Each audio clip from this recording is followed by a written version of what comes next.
Oof, what is up, everybody? How's it going, gang? See Magus in here. Fucking first. Ross Norris. Welcome, buddy. Hybrid Avenger. What's up, man? How's Oblivion treating you? Hey, I love this game. This has been really crazy, like, nostalgia trip, but it's not just nostalgia. It's like a reminder of how good this game was back in the day. And like why I loved it so much and why I put so many hundreds of hours into it back in the 2000s when it came out. Yeah, it's awesome. It's been awesome. I want to finish the playthrough on this character, and then I'll go back and finish up some of the characters that I was playing in Skyrim after that. So Skyrim's not going anywhere, but I'm really kind of focused on Oblivion right now, and I haven't really had time for more than one playthrough on one game right now. And I find that I enjoy a playthrough when I can focus on one character at a time anyway. So Skyrim's not going anywhere. It's on the shelf while I play with this new toy, and while I have the attention span to focus on one game, I'm going to focus on that. I have a new puppy in my house, so if you're on the Discord or whatever, then you know that I've been very distracted with that. Work's been pretty busy lately too, so I haven't had a whole lot of chance to work on my builds or whatever for YouTube, but I still am carving out some time in the day to do what I like to do, and that's hang out with you guys and play some video games.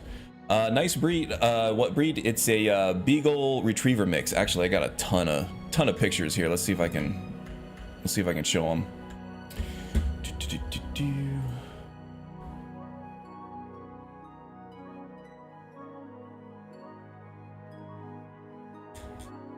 I got them all in the Discord here. Yeah, here we go. Here's my handsome guy. He's getting all settled into his new home, surrounded with a bunch of love and comfort.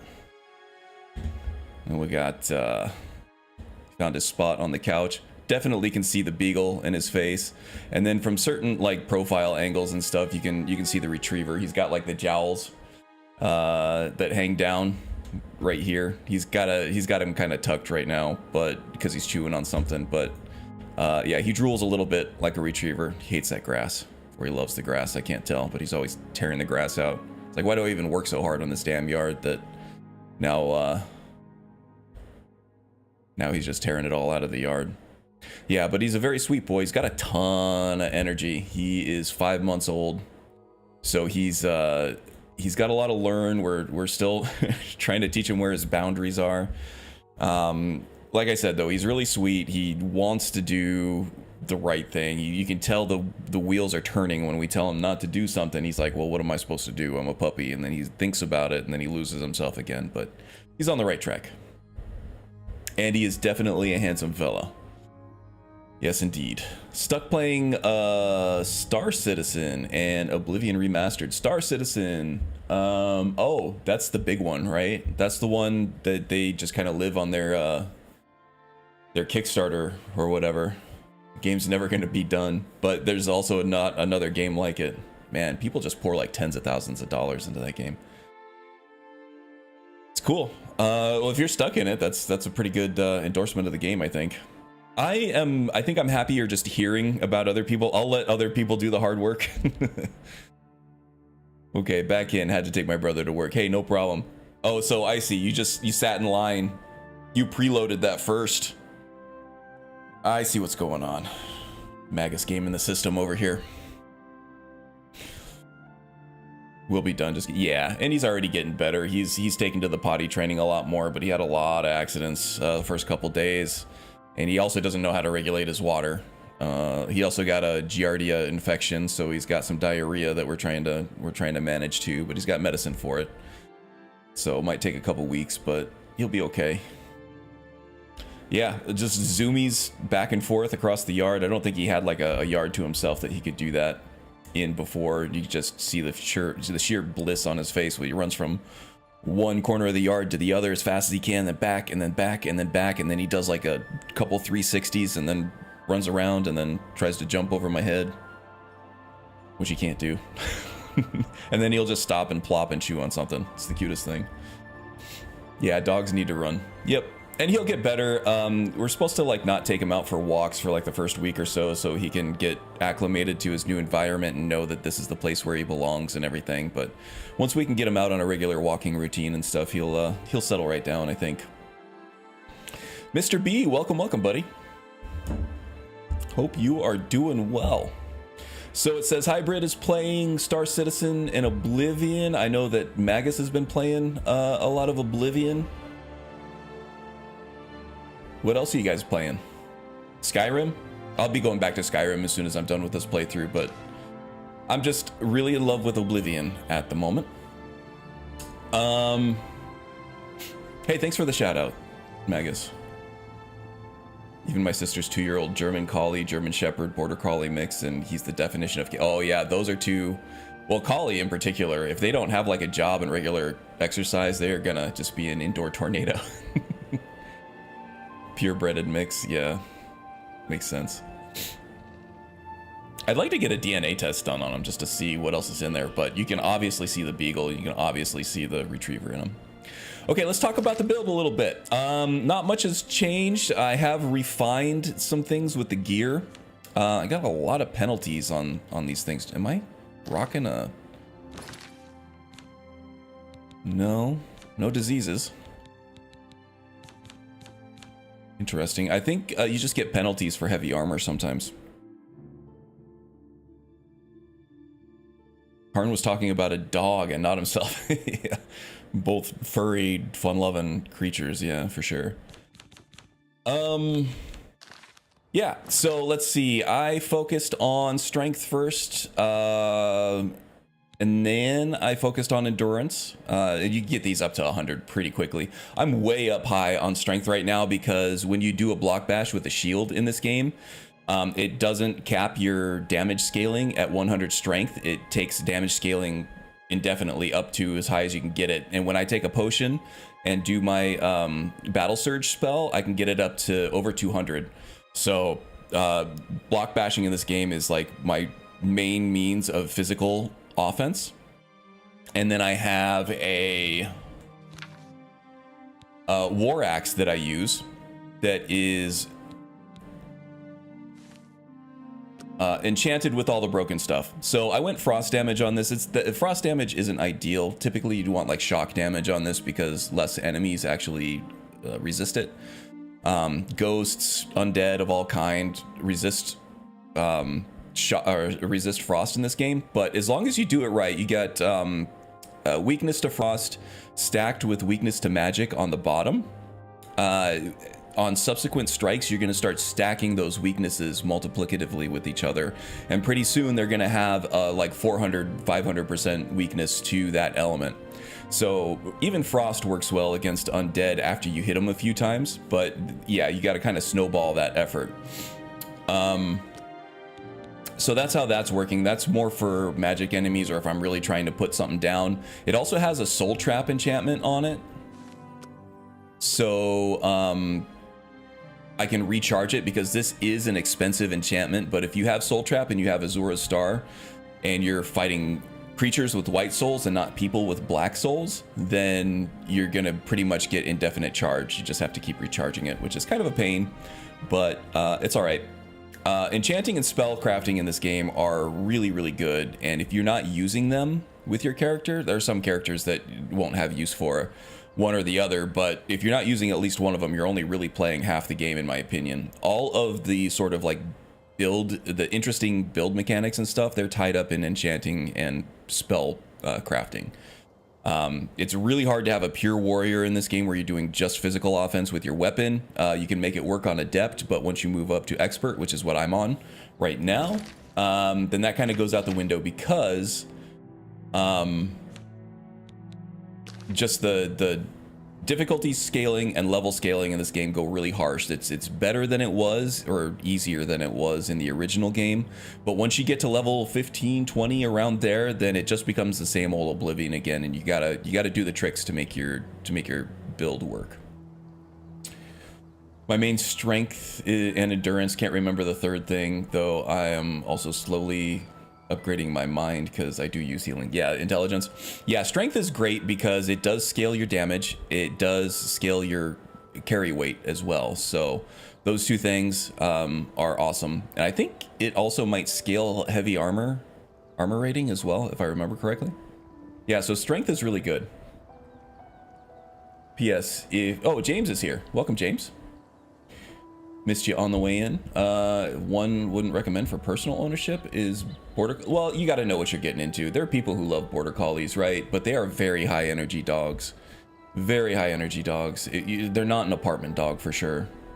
More of a range, like a ranch dog or whatever. If you have like a lot of space and everything. Now the pooping makes sense. Right.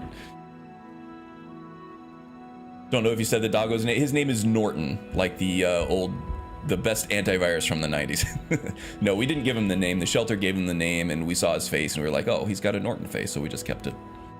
We just kept it. He's definitely a Norton now.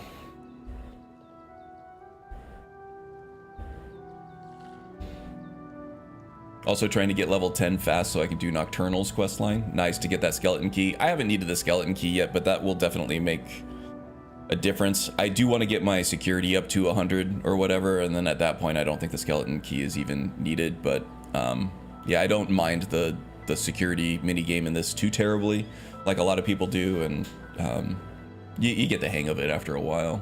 It's not too bad. You whipped up the Fudge Muppets monk build. That thing is OP right from the start, even on Master. Dang, that's good. And that's another one that it's a custom build. I watched that one too, and it was one of their better builds. I agree that they're kind of hit or miss on their builds a lot of time. They lean too heavily into the RP aspects of it, and then kind of ignore the gameplay parts of it, and they're just kind of bland to play. But yeah, the monk build was really cool. I kind of want to play a monk now. Got to level 10 last night and it was a cakewalk. Yeah, they did a custom one, so they do lean into some broken stuff in terms of like the spell crafting and things like that, which is going to enable a lot of builds. The spell crafting and the enchanting in this game are going to enable a lot of the builds that tend to be weak. But yeah, the cookie cutter monk build is going to be tough for sure. I probably wouldn't recommend that one right out of the box, but their monk build was really good, I thought. To get the unbreakable lockpick, right? Yeah, and then you just have to mash on the auto try and don't have to worry about playing the minigame. Really only play Oblivion on stream until I beat it. Okay. Yeah, like I said earlier, I haven't had much time to play video games. I've been pretty much focused on this even off stream. Okay, so what are we doing with the character now? I finished the Sanguine quest line off stream, so now I have the Sanguine Rose, which I actually gave you guys some false information last time. I said that every time you use this to summon a Dremora, one of the petals falls off the rose, and once all the petals are gone, then it's useless. That was only for Morrowind. In Oblivion, they made it rechargeable, so you don't. It's not like a single use kind of thing. Once the charge is gone, that it's useless. This isn't a summoning build though. It would be useful for me. I'm not saying it's useless, but that's not kind of the way I want to play the game. It would definitely make this build viable on Master a lot easier anyway. But I just don't want to play that way, and I honestly couldn't be bothered to go through another Daedra quest line at this point. I just want to move on with the main quest and move on with the playthrough.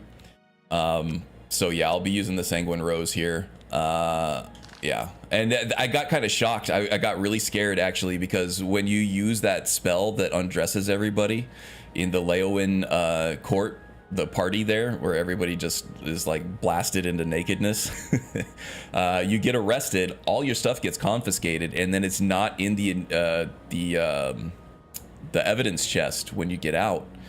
So yeah, you have to go all the way back to the Sanguine Shrine and then activate the shrine, and then you get all your stuff back.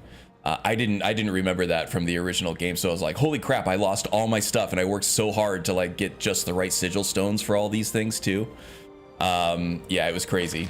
So let me go over some of the gear that I have. I showed you the weapon, but I want to look at the active effects here. So I got the Lord Birth Sign, which gives a passive 15% in shield, which is a 15% boost to armor rating, basically. And that's all I needed with the armor that boosts up the armor rating of my stuff to get up to 85 armor rating, which is the cap in this game.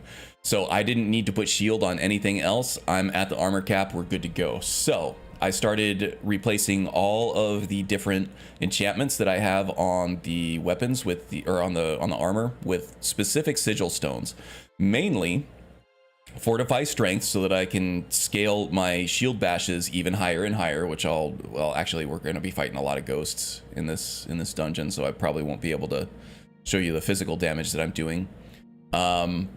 But yeah, fortify strength and resist magic on pretty much everything. And I named those Mage Killer. So with a Transcendent Sigil Stone, you do get 12 points of Fortify Strength on your gear, and then you get the greater Ring of Strength, the greater whatever of Strength will only do 10, and that's the highest level of Strength fortification that you can find outside of the sigil stones. So yeah, that's what we're doing there. The last one I have is the Gauntlets of Brutality at 10 points. Once I find another sigil, a Transcendent Sigil Stone of Strength, I'll replace that on a bare pair of Daedra Gauntlets that I have back at Battlehorn Castle, and then we'll have that 2 extra points of Strength, which probably doesn't do much, but that will be capped out on what I can do on Strength on my gear at that point. So yeah, now I have Resist Magic at 95. So I'm only taking 5% resistance to or 5% damage from any spell. At expert difficulty level on level 32, that still can be tough, but we deal with it. It's fine. I want to actually reconfigure some of my Battle Surge spells to include another 5 points of Resist Magic. It shouldn't cost much in terms of mana, and it should make me immune to magic. So that should be all I need. I got physical damage resistance capped out. I have magic resistance very close to capped out. I got my offensive abilities. I think we're good for the playthrough. Hey, there's the wind. Welcome, welcome. Yeah, collies need a lot of run. Yeah, a lot of breeds do. A lot of people will see like a breed that they like in a movie or something, and all those breeds are like these big breed dogs that have like German Shepherds or you know, like border collies and things like that, and they're like, ooh, I want that breed because I like the way it looks and I liked him in that movie, and then they're just completely unequipped to to be able to train a dog with that much energy. Awesome, thanks for the shout out on that, Magus.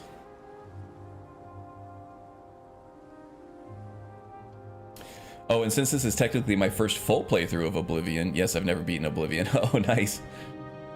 Yeah, so it's all new for you. Yeah, I actually like the writing in Oblivion a lot better than I like it in Skyrim.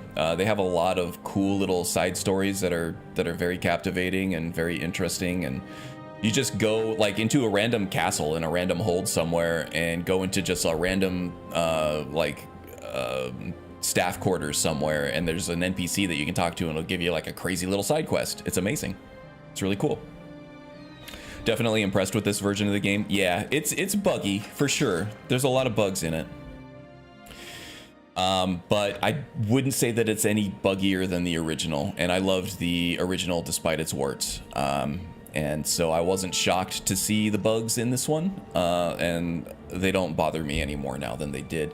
Getting this kind of a graphical upgrade to a game that I already loved but was extremely dated, that on top of some of the gameplay changes that they made, it's made the game vastly more playable, easier to look at, nicer to play. Yeah, I'm loving it. I am loving it.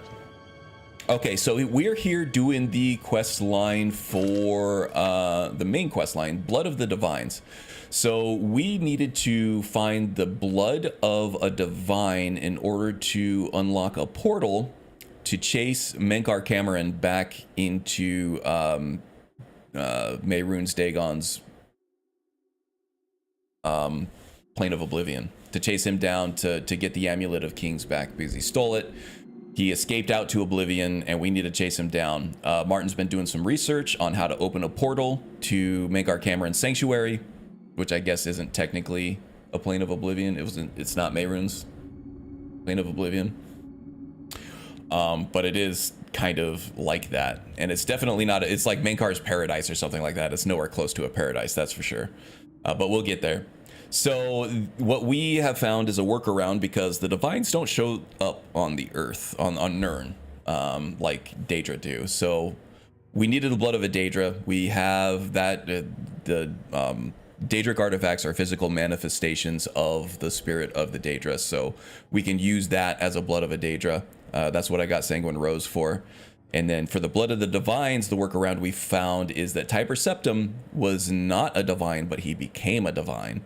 And we need the blood of the divines from his armor that he had battle in, so we should be able to get a blood sample off of his armor, which is entombed in Sancretor, which is where we're at right now. Now, they sent some high-ranking Blades officials to just scout out the area after some reports of some weird things going on, and we haven't heard back from them, so we'll see what happened to them during the course of this dungeon dive here, too. But this also proves that it is the 9 divines, it's not the 8 divines. The Thalmor are fucking wrong about that because Martin is able to use the blood of Tiber Septim, aka Talos, to unlock the Mankar Cameron's paradise, right? Right. It is the 9, it's not the 8. They are wrong. It is the 9. Talos is a divine. Sorry, not sorry, for the Thalmor apologists out there. All right, so we have a ghost here. We have to use our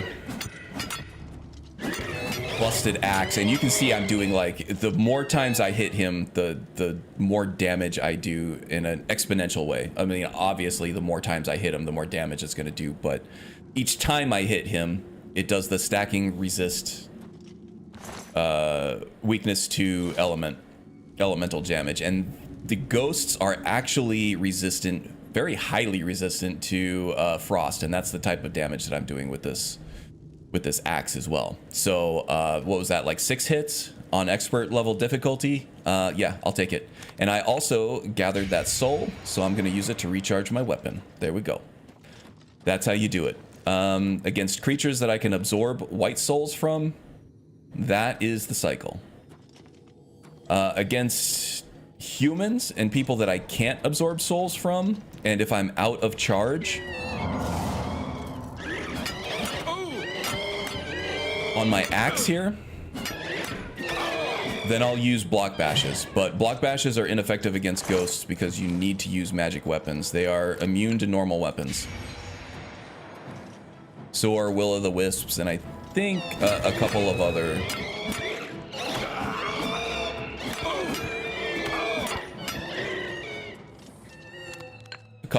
enemies as well.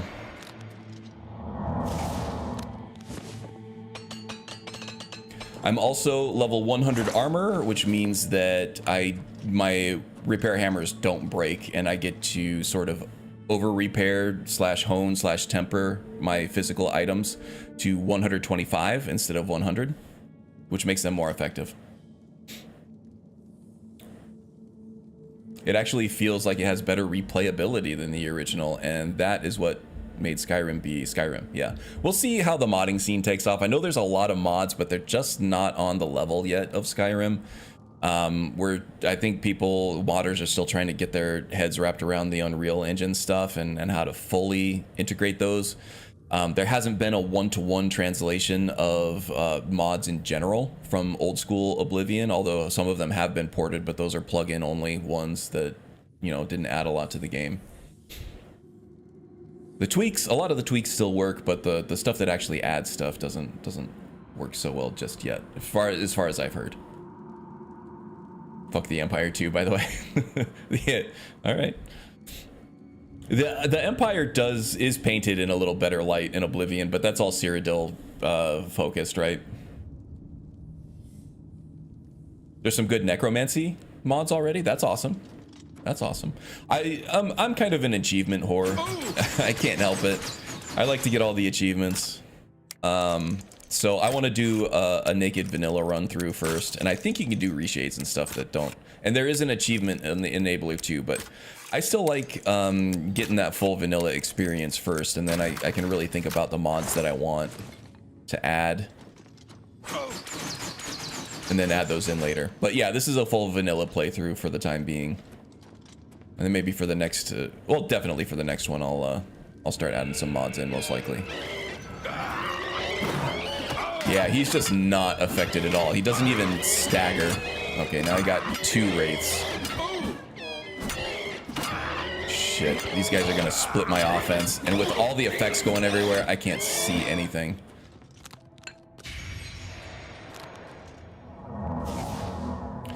Sadly, with ghosts, the people who are, or the enemies that are immune to physical attack, and so my shield bash doesn't do anything, this is just a run up and start mashing tactic, which is, it's kind of dumb. It's not fun to watch. It's it's not that fun to play, and it's definitely not very interesting. This is where the build is doing more work than the gameplay. Skyrim, I like to merge the two of them. I like to have good gameplay, good interesting gameplay to go alongside a good build. And when we fight more human enemies and NPCs and enemies that are not immune to physical attack, then that block bash really makes it a little more tactically interesting. Here we go. Kaboom. Okay, so that didn't do much damage. Let's now I'm going to do my battle surge, which hikes up my strength, and I'm going to take a fortify strength potion.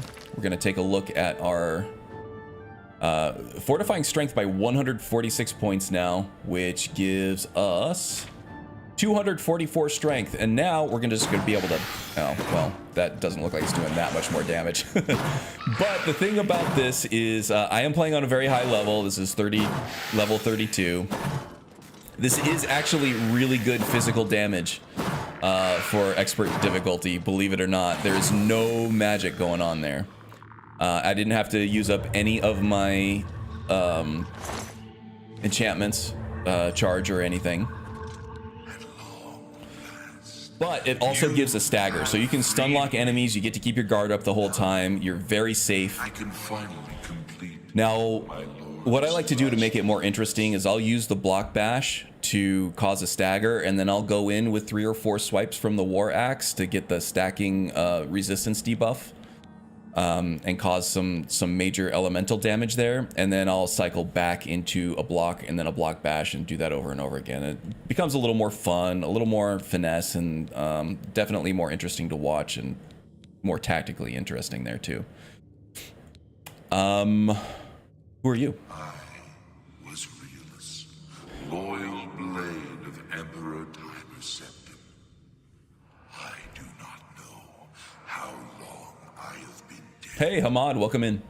It feels like an eternity.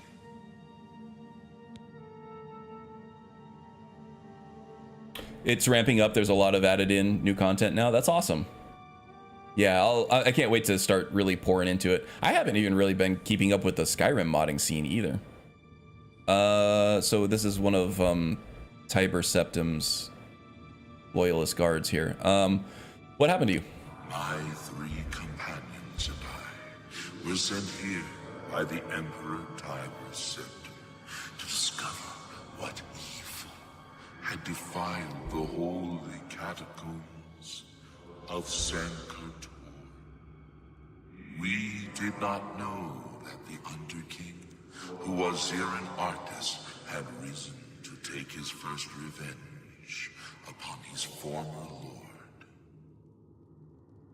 The Underking defeated The Underking and ensnared us in his evil enchantment, and bound us here to guard forever the defiled shrine of Tiber Septim. Oh, let me catch up on chat here real quick. Have I ever done a Legacy of the Dragonborn run? No, I have not, and that's a lot. That's almost like a whole playthrough unto itself. like 100+ hours, maybe more. All these effects really remind me of an Skyrim. That's because an Skyrim took a lot of the effects that they cut for Skyrim, that they cut from Oblivion for Skyrim, and he added it back in through, you know, Ordinator, Apocalypse, those kind of things. Simon Simon did as well. The Simon Rim stuff did as well. I just think that Anai did it in a more interesting way. He had a little more flavor into it for build craft. In my opinion, everybody's got their preference. Is Underking still here? He departed long ago, but his evil will remains, preventing any from paying homage at the shrine of Tiber Septim. Over the uncounted years of our slavery, I always thought it would be kind of cool if there was an encounter with the Underking here, even if it's an Underking in his weakened state. But the Underking is a really cool character.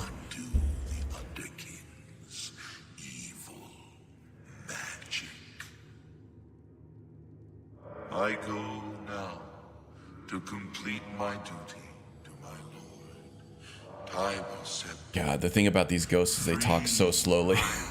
It just feels like dead space during the stream. I almost feel like compelled to talk over it. Farewell. Long runs with a single character fun, yeah.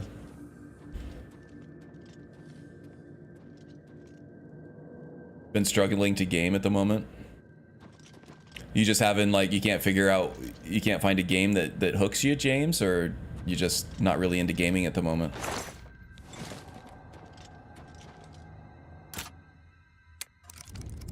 Or you need a good character idea for Skyrim or something?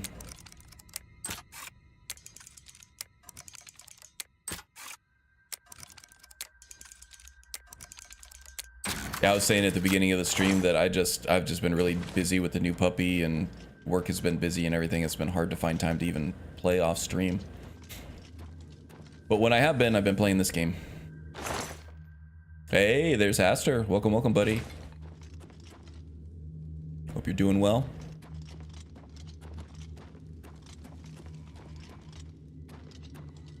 So, Haster, I was saying earlier that I think this quest line where you get the blood of Tiber Septim to count as the blood of a divine for Martin to open up a portal to Mankar Cameron's paradise, that kind of proves that the Thalmor are wrong and that Tiber Septim is the 9th divine. It's not the 8 divines, it is the 9 at this point.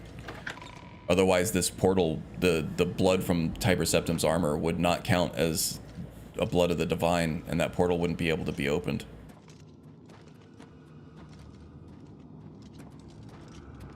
It's just Thalmor propaganda.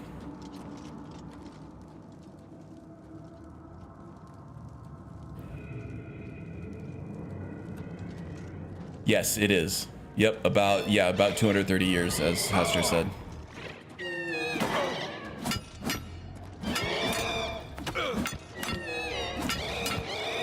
Just button mashing. There we go.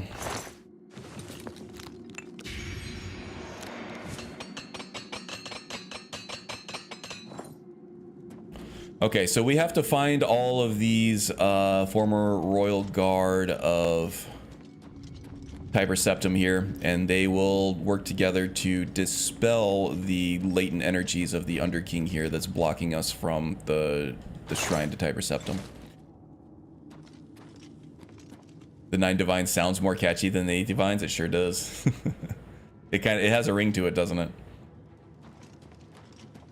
And the Second Great War, indeed, yes.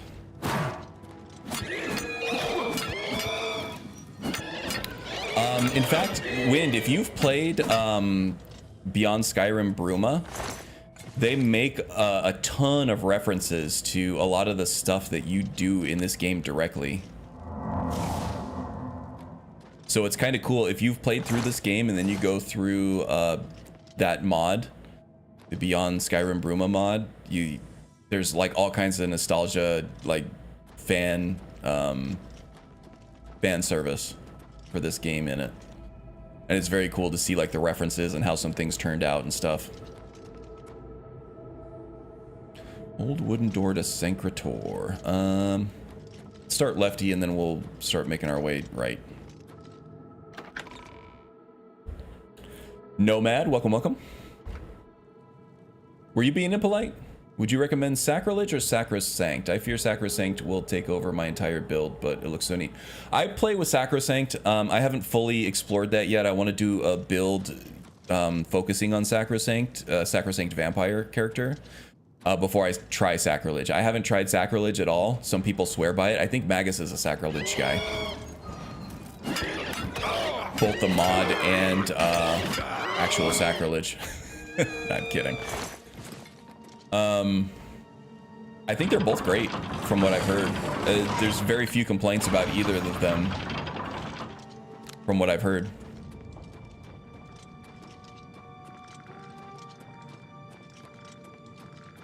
Ah, better vampires. That's the dark horse candidate, right?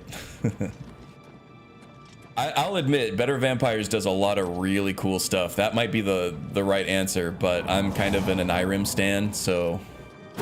And I will eventually use it. I just haven't yet. I have still, like I said, so much to explore in Sacrosanct.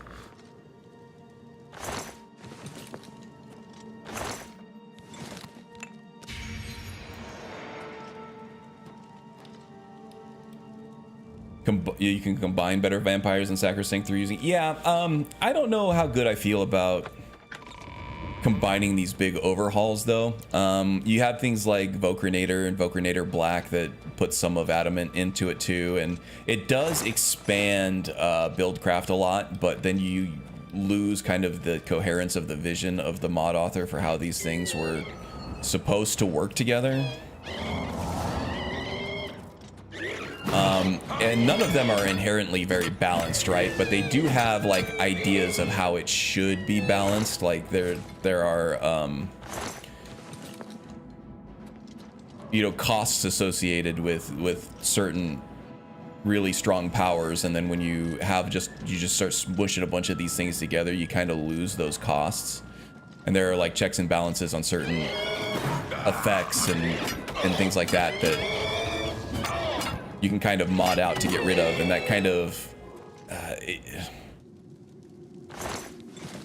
okay, so I don't think balance is a big thing in Skyrim or Oblivion. This isn't like Dark Souls or Elden Ring or something like that, where the point of the game is the difficulty and getting through it and it being fair but tough, you know? BGS is just not one of those games. It's more about being able to express yourself through your character design and your gameplay, your play styles and things like that, and your roleplay. It's more of a blank canvas than one of those other games that From Software likes to do. So from that perspective, I should be okay with like broadening things out with like, you know, that Better Vampires and Sacrilege, Sacrosanct patch, or Vocrinator Black, things like that. But the more I like think about it and the more I look into it, it's like just being given access to all this power without having to do anything for it. Just kind of, when you can do everything,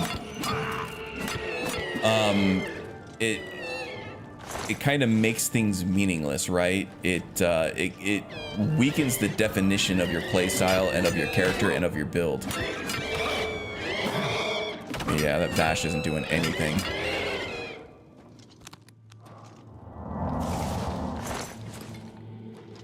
So I do have an absorb fatigue effect on my axe, which feeds my own fatigue meter. But it also drains the enemy's fatigue, and when they run out of fatigue, they will fall to the ground. And I think ghosts might be immune to that, but you can see it with the skeletons there too. I just started Vocord. It's like Vocrinator, but much more balanced and cut down. Okay, that sounds interesting. But yeah, I still, like I said with Sacrosanct, I still have a ton to explore in Ordinator itself, right? Jonas Nupen, welcome, welcome. Hey, I know that. It's a different name, but Tolvior or something like that. I know you. Enjoying Oblivion? I am. I love this game, man.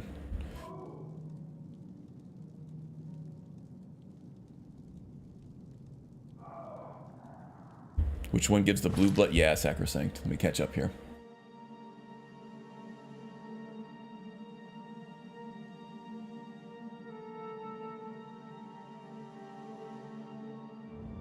Welcome in, by the way, Silent. I don't know if I said hi to you. I did see you pop in.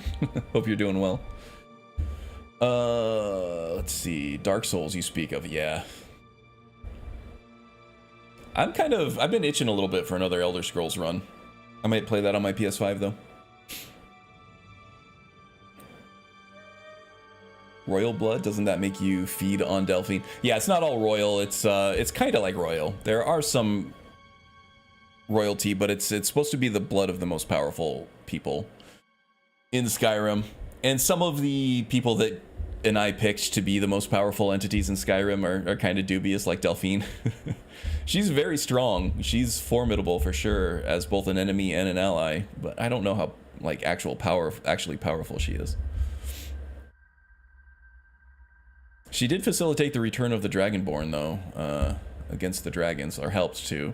Not saying we couldn't have done it without her, but you know. Oh, Hotch, that's the right one. Should actually be Hotch. Oh dang, nobody docks him. Nah, we're not gonna do that here. Wait till you play Tainted Grail. Oh yeah, I mean, all the reviews that I've said, people have really liked Tainted Grail. I put it on my wish list, but almost every single review says it's extremely buggy right now and to wait for a patch. And that's a small enough team that they're gonna want to really support the community and their players. So I'm sure we'll get a patch soon on that. That one also came out of Poland. And they're saying it's got kind of the same technical vibes as Stalker 2, which was extremely buggy when that came out, but they did eventually fix it and it became a great game.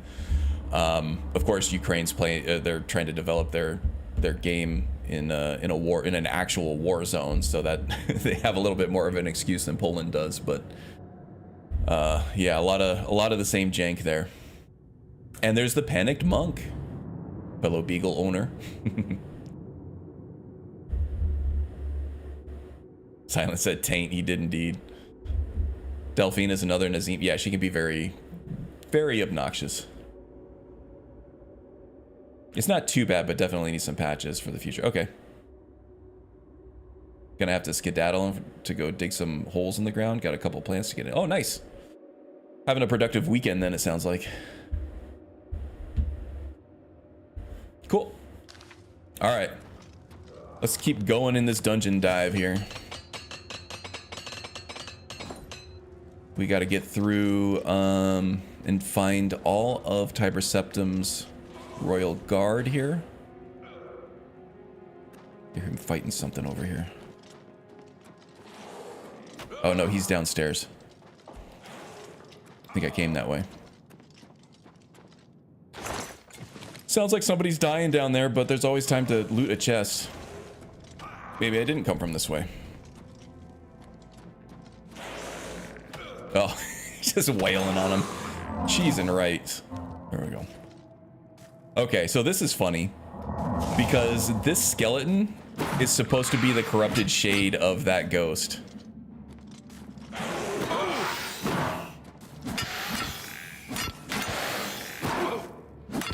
This is definitely a bug.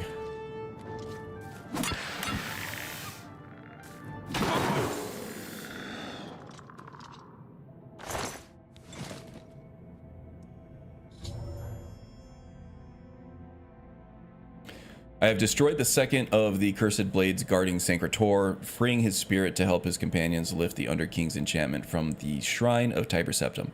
I should continue to search for the other two undead blades. Okay, so there's two more left.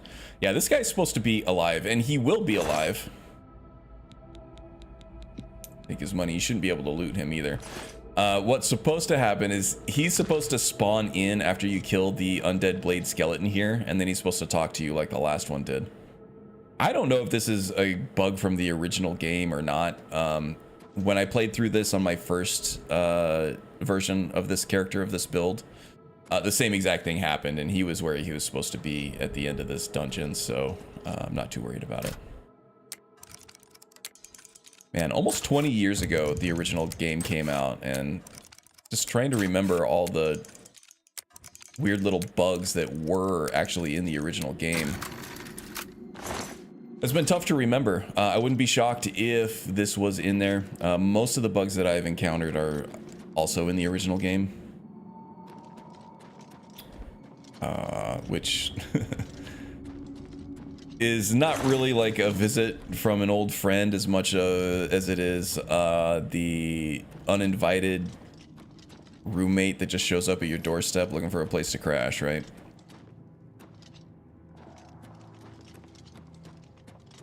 But like I said, I played hundreds of hours with the same bugs in the original version, and I learned to enjoy the game without it. And continue to do so. Alright, so 2 down, 2 to go. Let's get out of here. We'll go to the next door to the right. You know what I should do? Make use of this clairvoyance spell.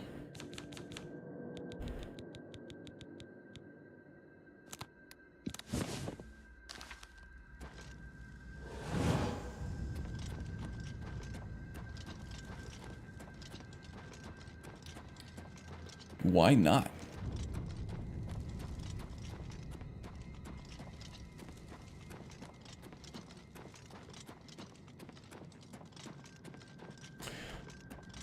I find the clairvoyance spell to be more useful in this game than in Skyrim.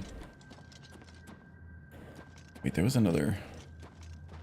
Okay, so each one of these undead skeletons, they will give you unique gear. And I'll talk about that in a minute. But let's talk about clairvoyance real quick. So, Oblivion uses a lot of copy-paste tile sets and pieces to their dungeons. And they just copy and paste entire dungeons all over the map as well.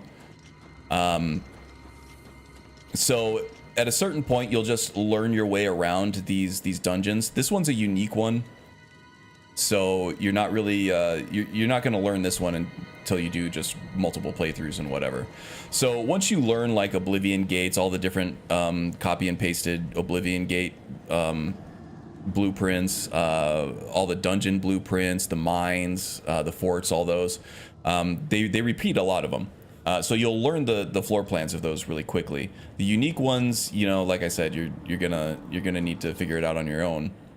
But the tile sets, everything is very samey looking a lot, right? In Oblivion, you have like these very specific handcrafted, every single mine, every single dungeon, everything is unique. It's different from every other one.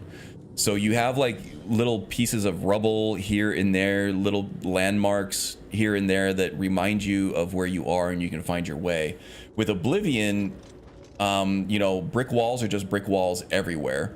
All the corners are just corners everywhere. You know, torches are just torches everywhere. So it's easier to get lost, in my opinion, in Oblivion than it is in Skyrim. So in that regard, I think that I actually find the clairvoyance spell much more useful in this game than in Skyrim.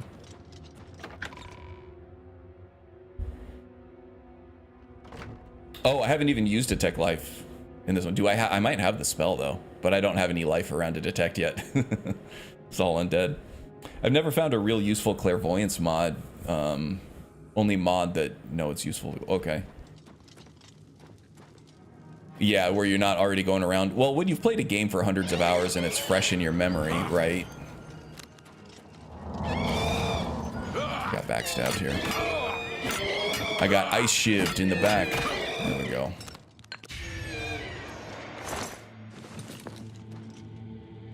Dwarven longsword, don't need that. I don't know why I bash, it's just muscle memory. Okay, focus on one character. Take him out first. There we go. Tactical recovery. Block. Button mashes. There we go.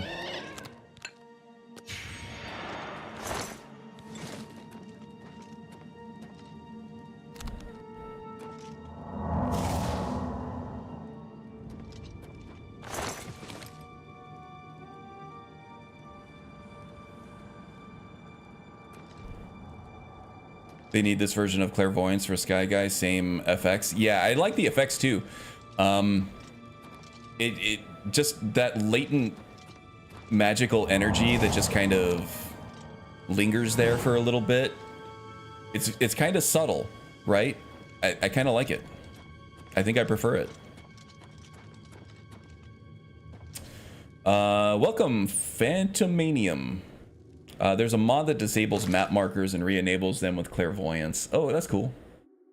But kind of like introducing a problem to solve. Yeah, I mean, there's nothing really wrong with that, right? If you only use mods to solve problems from the original game, then yeah, you probably want to avoid something like that. But I don't mind having new problems to solve in the game that I've played for hundreds of hours, right? It's all in the name of new experience, and if I like the balance of that better, if I like the challenge of it better, if I think it's more fun, then I'll keep it in. Oh, you're Hamad, just change your name? Okay. Well, we have a lot of name changes here going on. That's funny. I wonder, it must be a YouTube thing. I didn't do anything on my channel that I know of that forces people's real names. Magus and the Wind are still okay. Panicked Monk. That's funny. I wonder if YouTube did something. It's a YouTube thing? Okay.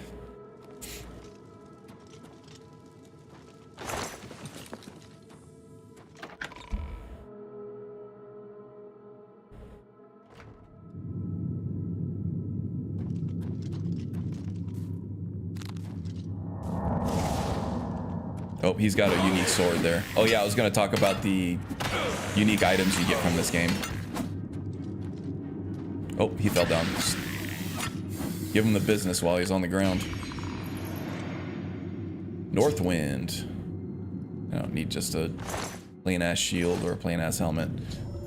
Blood of the Divines. I have destroyed the third of the cursed blades guarding Syncrator. I need to find and destroy the last of the cursed blades so that his freed spirit can help the ghosts of his companions dispel the evil enchantment, blocking the way to the Shrine of Tiber Septim.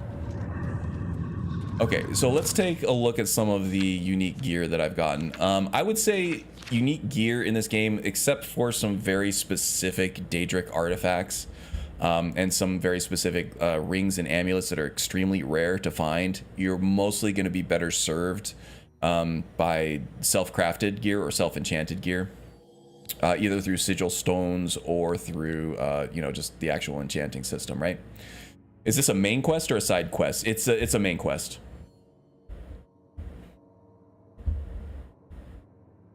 If you don't change it yourself, it'll show whatever name you used when you signed up. I see. Okay.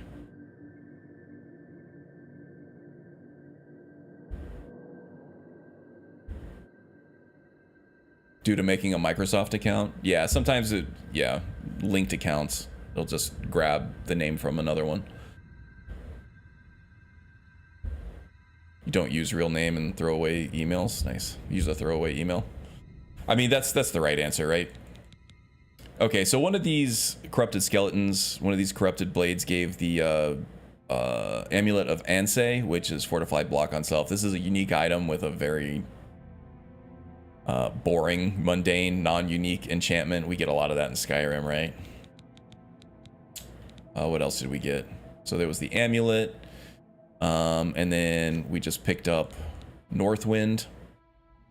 Frost damage on strike, 20 points, which, you know, another pretty boring, non-unique effect. I'm sure if there isn't already, there... Oh, wow. The, what do they call the... I want to say paralysis. It's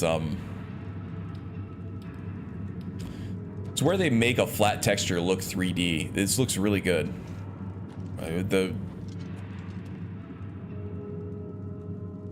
What's the word I'm looking for?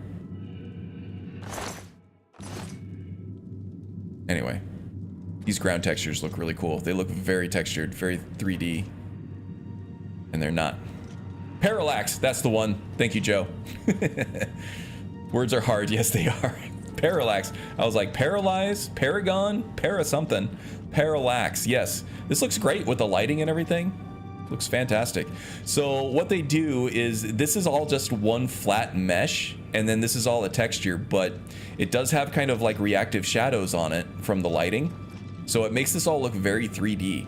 So you get good performance. You get the same performance because you get less polygons, and everything else is just handled in the texture itself.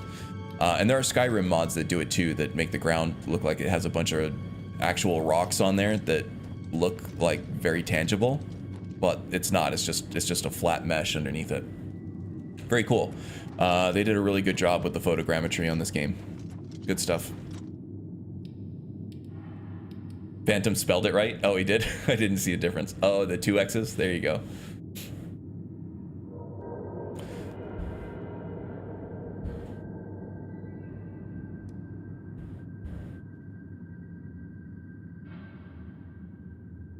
Go into first person, it will show better. Ah, okay. Yeah, that looks pretty, huh?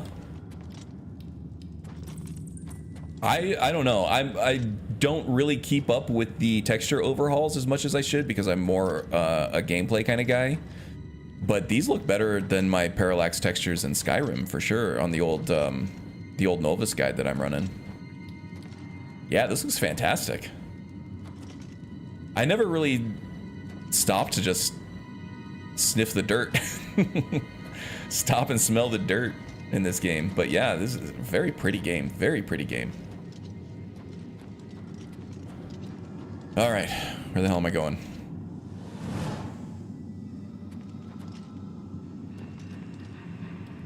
Looks like it's leading down into those stairs. Get a better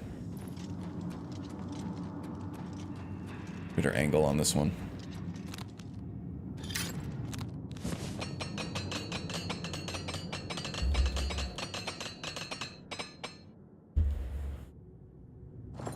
Already done planting that plant yet? Yeah, no. That's probably going to take a while. 3 rose bushes and a small tree. The tree is going to take some shoveling. Yeah. Careful with that back. Burning question is, are you Dragonborn? No, you are not. Martin might be.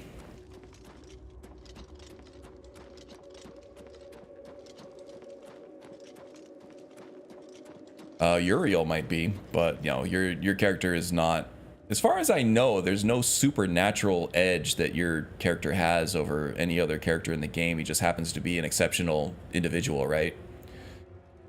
He just happens to be highly talented in what he or she ever, you know, ever decides to do.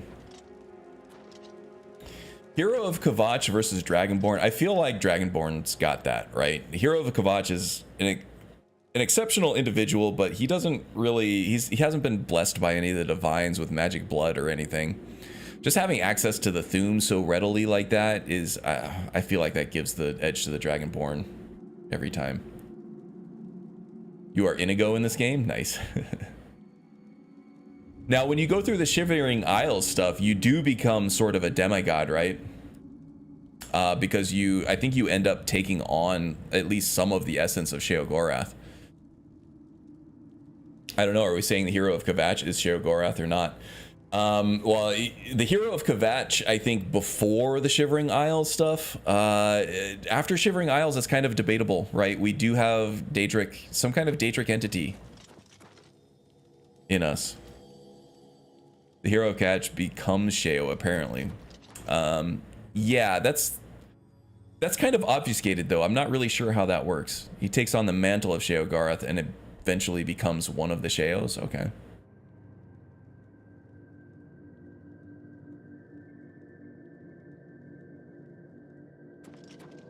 Yeah, but that takes a while, and that wasn't even vanilla, right? That was, he needed to gain that after a very large DLC. How many Sheos are there? I think there's only ever one, but who is Sheo at that point? I think it's like transferred, kind of like, I don't know, I'm trying to think of an example, kind of like a Khajiit main. It's like the main is always the main, but it's not always the same person.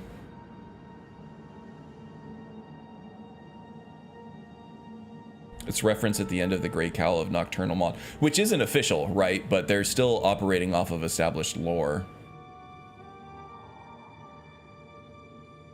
Budge Muppet has a great video on it.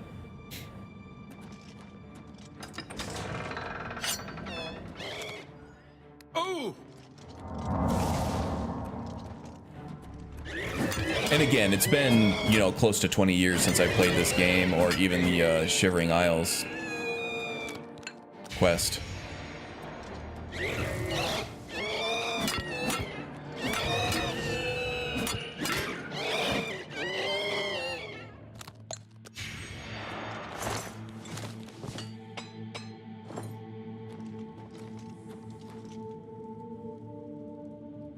When you meet Sheo, but the lore is correct. Okay. Too bad you can't become Sanguine. That would be fun, right? Sheo and Sanguine kind of have similar vibes, though, a little bit.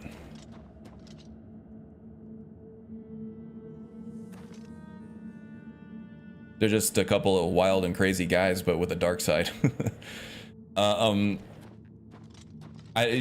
Sanguine is a little scarier, though, than your experiences of him in Skyrim, especially, but also Oblivion. He's a little darker in Oblivion, but not by much. But yeah, there's some dark, like, blood rituals and stuff that get carried out in Sanguine's name.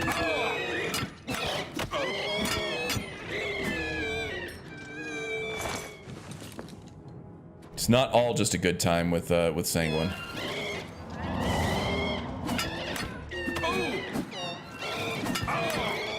It was either Camel or Fudge Muppet did a pretty good video on that at some point too. I get all my Aussies mixed up. I know the differences between their two channels and their styles and everything, but when I watch one of their lore videos, one or the other, I can never remember which one it was, you know, posthumously.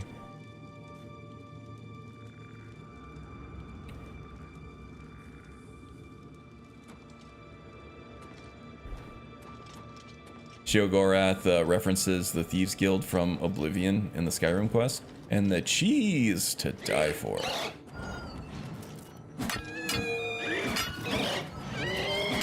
Yeah, he does make some references to Oblivion for sure. A little bit of fan service there.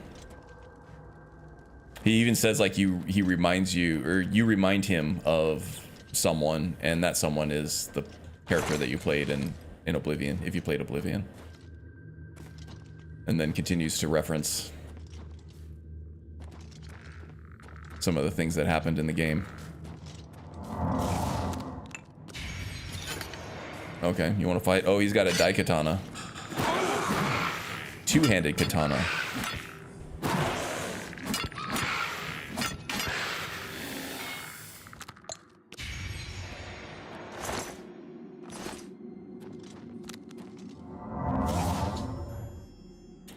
Blood of the Divines. All of the cursed blades of Sancretor have been destroyed. Their freed spirits have gone to the Shrine of Tiber Septim to try to dispel the enchantment laid upon it by the Underking long ago. I should go to the shrine at once to see if they succeed in their final quest.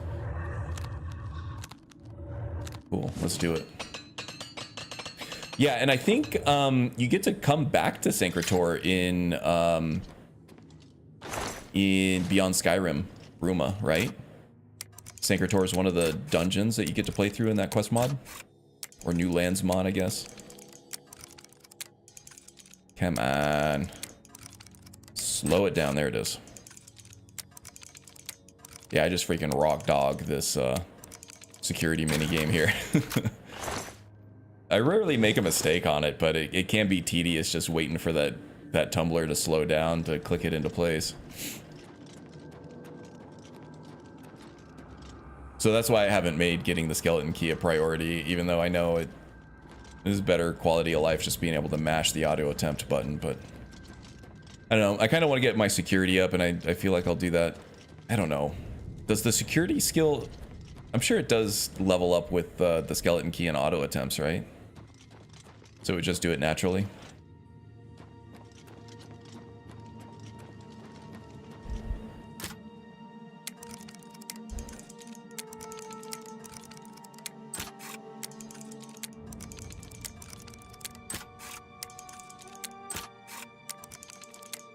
Man, back in the day, I got super good at that speech wheel, too. If I was trying to level up my speech skill, just being able to, like, detect the pattern just, like, immediately and just go through and get the proper order. I don't know why I keep picking this stuff up, honestly. I like feel like I'm gonna need the money at some point, and then I just never do. I'm just flush with cash right now. Let's see, I got 361,224. I don't even think about money when I'm buying soul gems or alchemical ingredients anymore. It's just buy up everything that they have that I need. It does level up with auto attempts. Okay, good. Oh, I smell Norton's dinner. I'm surprised he hasn't come in here to visit me yet. I've kept my door open so he can come visit me, and maybe we can introduce him on camera. He's a little wild man right now, though. I can smell his dinner right now. He's scarfing it down. I think I can hear him. We are crate training him. He's taken well to the crate, which is good. Our last dog did not. Oh, I think Clairvoyance has me following this guy. Yeah.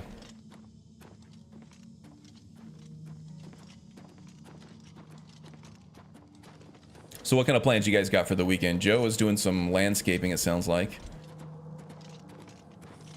I think I gotta go get a haircut tomorrow. I'm getting super shaggy. That's gonna be my main thing. We got a long weekend coming up. The folks in the United States do anyway. Not all of us, of course. It depends on whether your company observes it as a holiday or whatever. Mine does. So I got a 3-day weekend. Do. Memorial Day, yeah.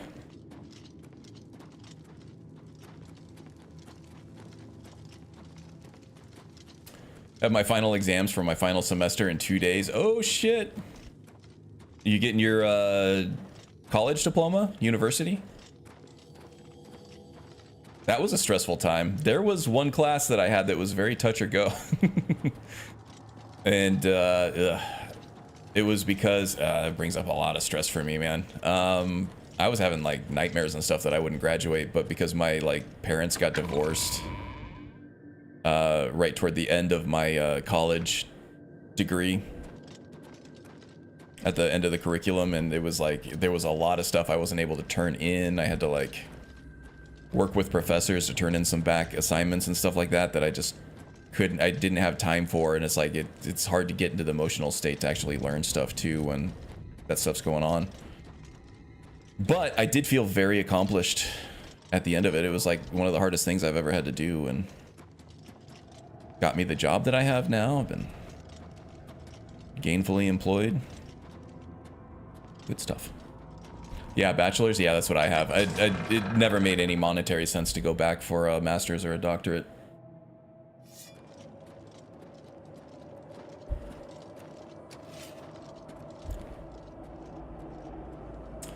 Mainly hoping that my football team gets into the championship league. It's basically the premium of the best teams in Europe. Nice.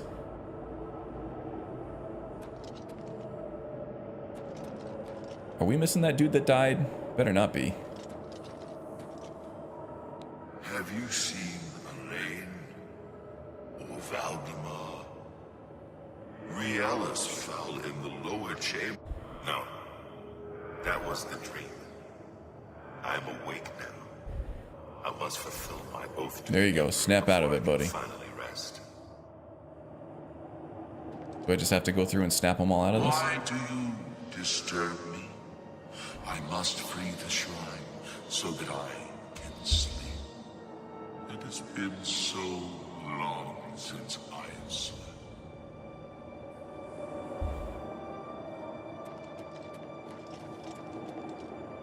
Stand aside in the name of Tiber Septim and the Blades. Hinder me at your peril. I'm just trying to help you out, buddy.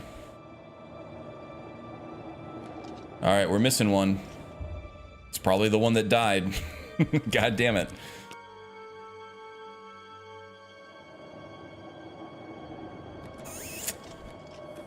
Oh, can I go through there now? Okay, yeah, it works. Whatever. I have found the Shrine of Tiber Septim. Its entrance is blocked by some kind of enchantment. I will have to find some way to dispel the enchantment in order to reach... Okay, so I can't get through? willpower is being drained. Shit. All right.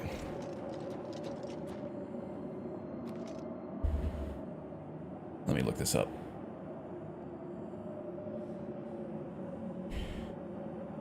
Blood of the Divine's Bug.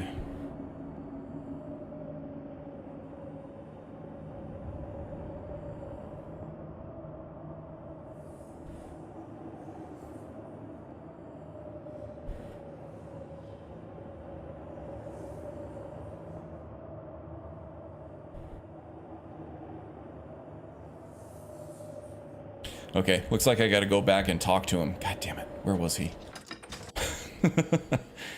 I just looked it up. It said waiting for an hour kind of respawned the guy, but then you still had to talk to him to get him to come to the right spot. I think if I remember correctly, that was all the way over here in this leftmost chamber. Is he still here? Yeah, this is an old Oblivion bug. From what I've read here.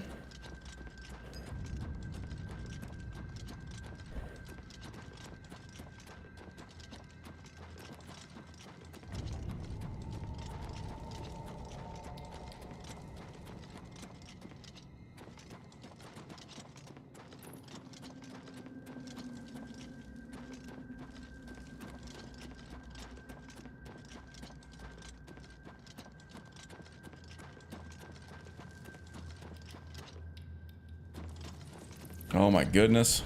This is like a damn labyrinth. Okay. I think this was, yeah. I'm gonna disable my...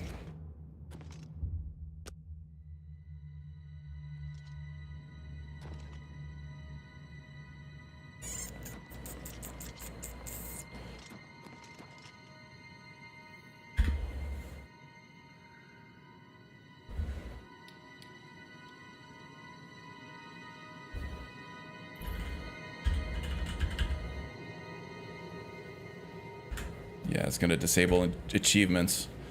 Damn it. I know you.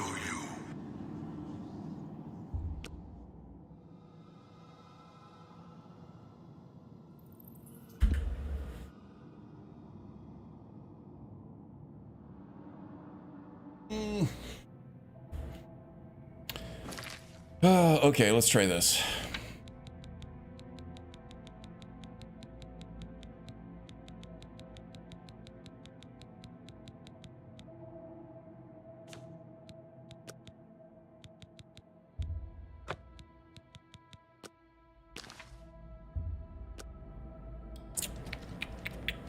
Let's exit this dungeon here if I can find my damn way out of here.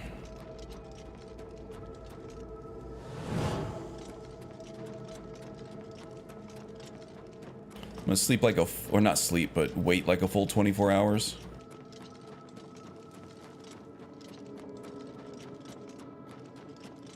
$69 hours, you gotta be kidding me. I literally see that number everywhere. Really? Let's see, I didn't even notice. I usually notice these things. Oh man, so close to 70 though. That's hilarious.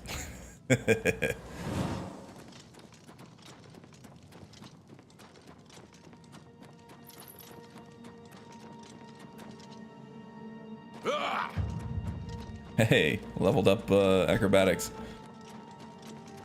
I kind of wish, like, the higher your acrobatic skill, like, the more toned down that grunt would be when you hit the ground. I think at the highest level acrobatics where you don't take fall damage, it's, if you don't take the fall damage, you're not going to make the noise.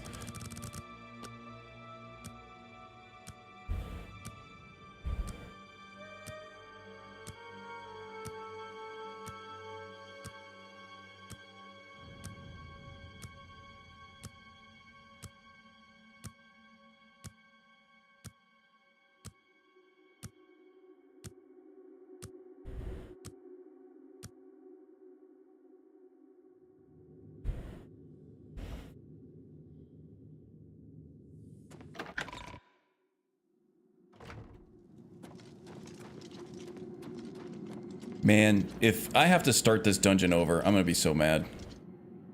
We'll just speed run it if we have to.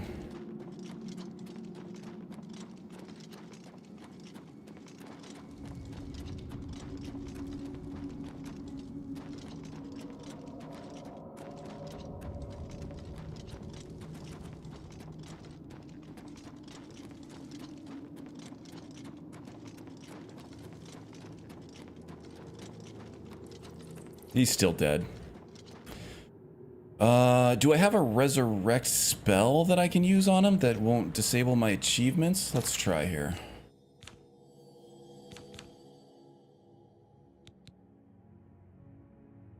Yeah, I mean, this was old school BGS. If they would, like, Morrowind had even less restrictions on essential NPCs. You could kill anybody in the game and it might just break your quest, and then you would be just locked out of the quest. People actually liked it. Some people liked having that kind of freedom, but I think for the most people, the mainstream audiences of these games, being locked out of a quest line, or even the main quest because you killed the wrong person, it can also break things. It can break scripts if things aren't there. That's why Blood on the Ice and Skyrim is such a buggy mess, because of, you know, one of those non-essential NPCs gets picked in the random script that picks who the next victim is in that, isn't there, then you're busted. You're broke.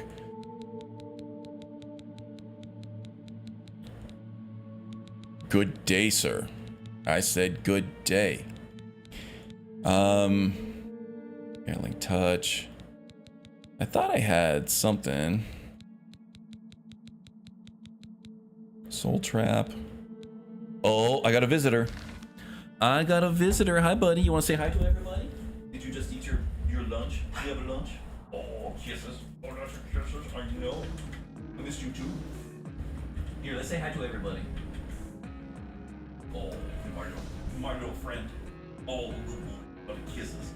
You happy puppy? You got a full belly now? Yeah, you got some delicious lunch. Lord. Let's show your face off to everybody, okay? Come on, catch up. Oh, look at this cute guy. Look at this pretty little boy. I know. Oh, he's very sweet with the kisses too. Hello.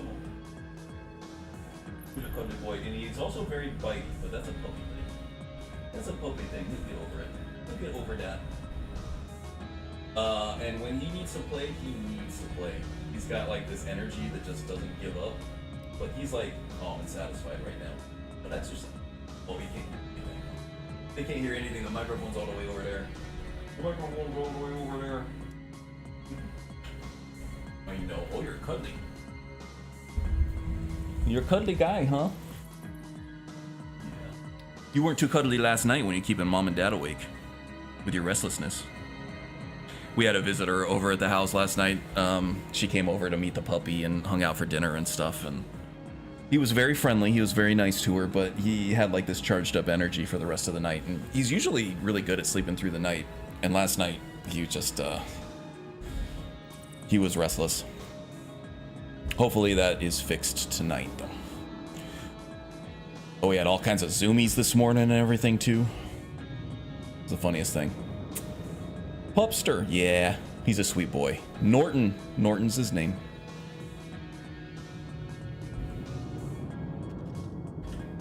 Switch back to the game here.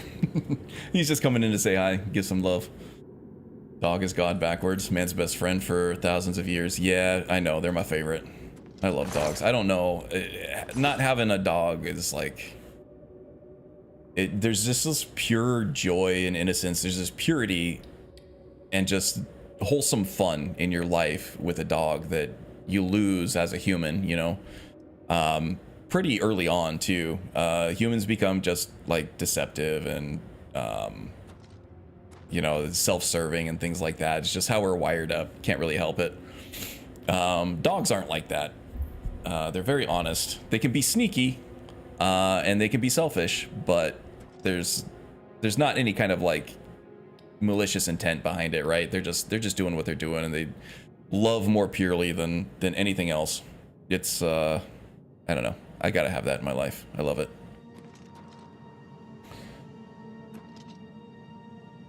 Valdemar's shield is that's a unique one too. All right, so I was looking for a raise dead spell here. Repulse undead.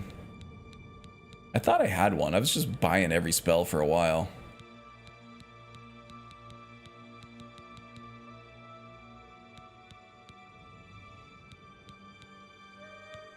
I was sure I had something.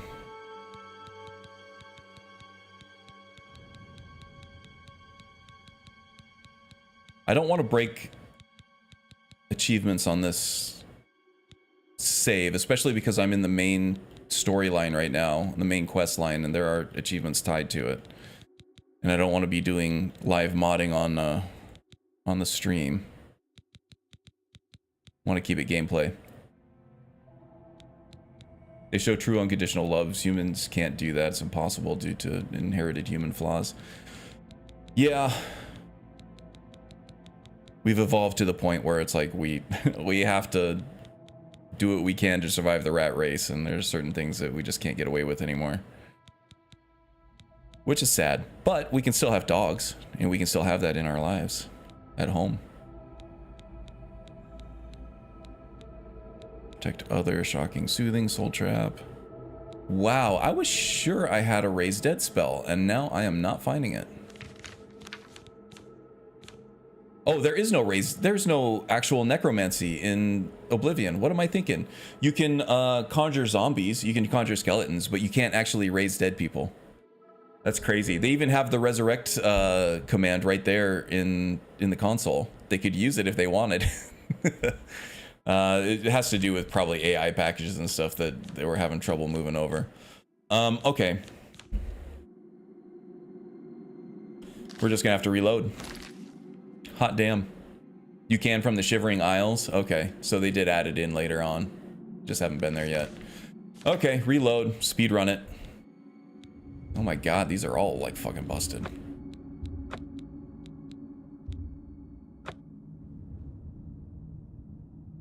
But it is a greater power, so once a day. I see. Oops. Oh man, do I have? I'm sure I do. Yeah, here we go. All the way from the beginning. Lots of clairvoyance, lots of running through, lots of skipping dialogue. Here we go. Go, go, go.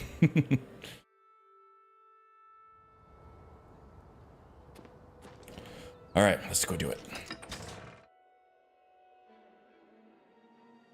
Wait a minute, why don't I have my axe equipped? Weird.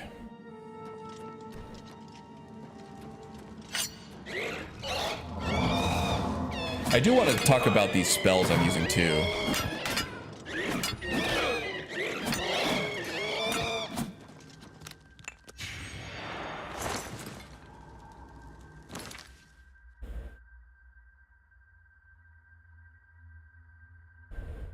Oh. Reminder to tip my pest guy.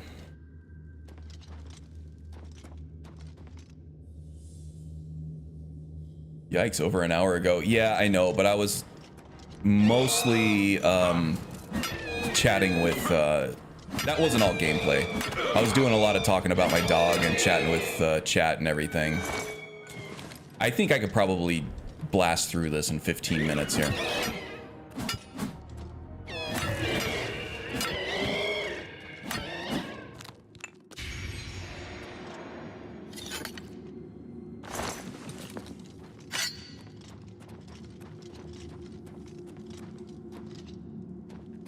And there's probably some loot I'm gonna miss here. I'll go back through and do that. Well, let's just do it.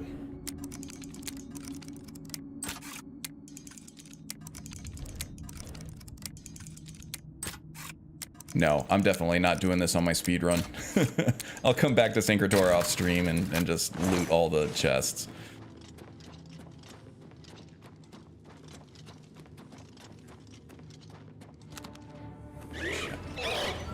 Got a twofer here. So it's gonna get a little hairy. There we go.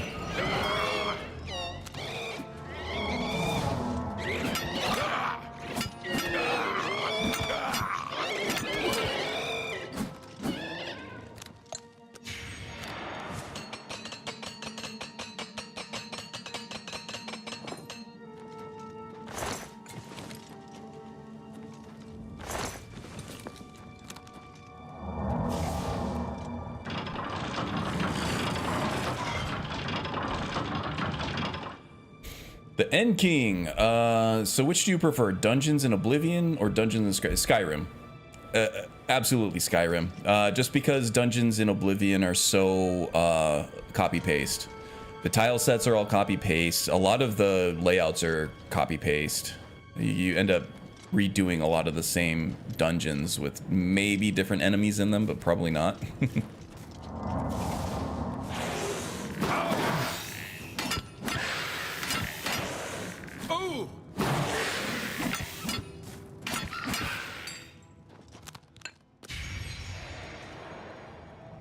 Ancient Agaviri Katana, Ancient Blood Shield. Hey, where are you going?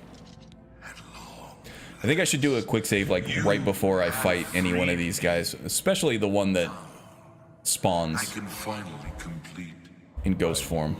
last. Skip dialogue. Yeah, and King, I don't know if you were lurking or anything, but I went all the way through this quest line and one of the ghosts got killed, so they couldn't deactivate the magical barrier at the end of the dungeon.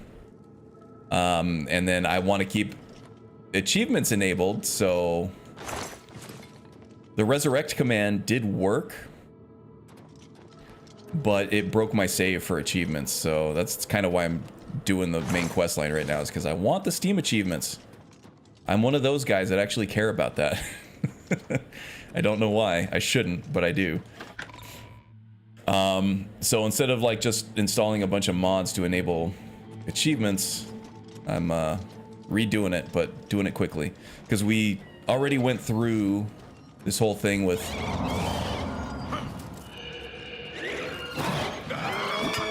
listening to the dialogues and like thinking about it and everything and doing the whole RP thing, but I can't do that all over again, so I'm just speed running it.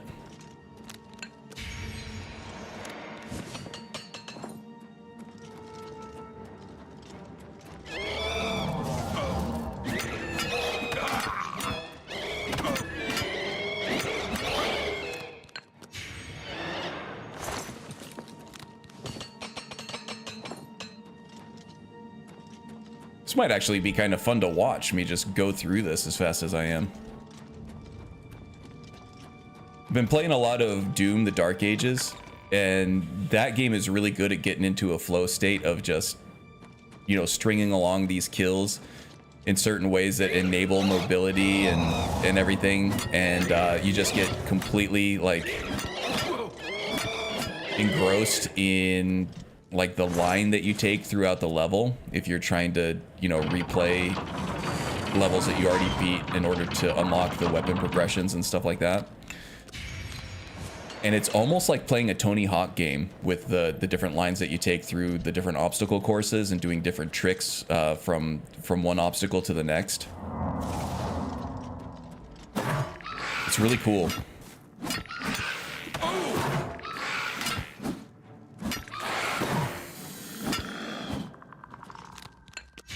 And so I was, you know, after you've done a dozen or so Oblivion gates, they start to like repeat themselves.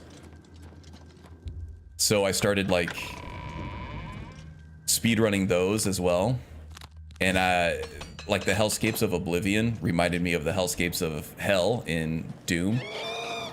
And just running through that as soon as like as quickly as possible and picking these lines and stuff. So I was getting kind of like Doomslayer vibes from this build, and it was a lot of fun. Now, talking about that and thinking about that while I'm playing this, I'm gonna start getting my buttons mixed up and everything and try to do like those shield dashes and stuff from that game. Trying to throw my Daedric shield at these ghosts over here.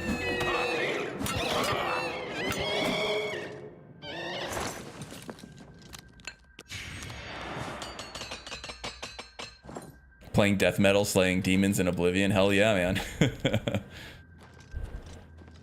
Steam without achievements, we call that smog. That's good. That's good. It's a boomer thing. I do those darn... You do those achievements too? Yeah. And the trophies on PlayStation.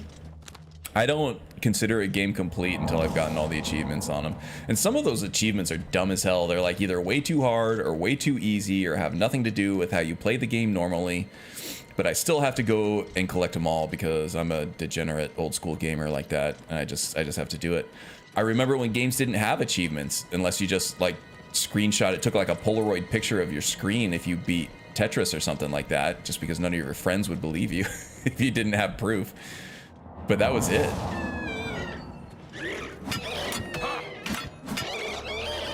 I freaking beat Mike Tyson's Punch-Out one time, which took me like weeks and weeks of playing every day after school, and nobody freaking believed me that I actually beat him. And I didn't have access to a camera or anything. God damn it. The same thing happened with Mortal Kombat 2. The first Mortal Kombat ever. I played that game so much that got easy, and I had so many friends that just did not believe that I was able to beat that game until I would like invite them over and just show them.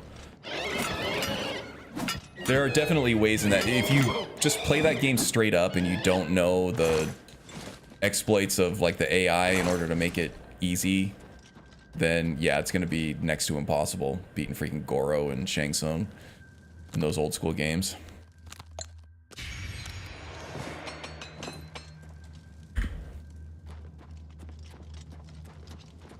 Here we go. Where's your dude? Hey, it's fine. Here we go.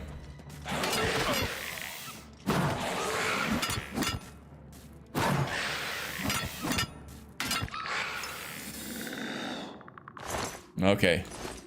Catastrophe averted. I've destroyed the second of the cursed blades guarding Sancretor, freeing his spirit to help his companions lift the Underking's enchantment from the Shrine of Tiber Septum. I'm not going to read that all over again. I know you. Cool, bro. Cool story, bro. Now go fix that barrier.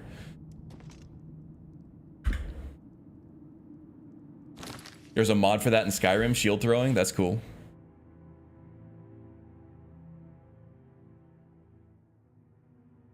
Still don't have all the achievements on Skyrim after thousands of hours. I think I'm missing one, actually, and I have the achievement enabler mod. I think, no, I'm missing, it might be one or two. I recently actually just got the one for taming a certain amount of dragons with the Bend Will shout. Just because at that point I gave up on it. It's like, oh, I don't want to, because when you get to a certain point in the end game of Skyrim, it's really hard to find dragons anywhere because you slaughtered them all, right? So they become more of a rare encounter than anything else. And they take forever to respawn in their regular spots. So even if you're explicitly going to try to hunt those achievements down, it becomes very tedious to find all those dragons to complete it. Oh, that was cure disease. I need to redo my clairvoyance shortcut here.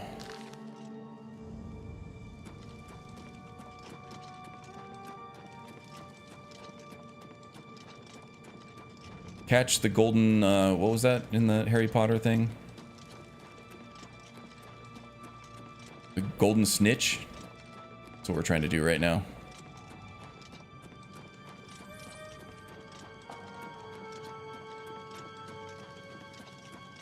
But the other two that I'm missing are filling out the werewolf skill tree, the perk tree, and the vampire lord perk trees.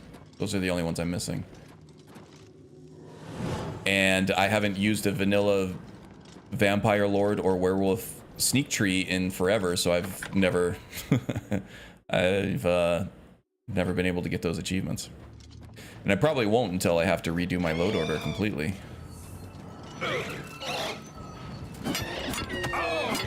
I think next time my install borks or I lose it somehow, get like a new drive or something that I have to refill out, reinstall everything.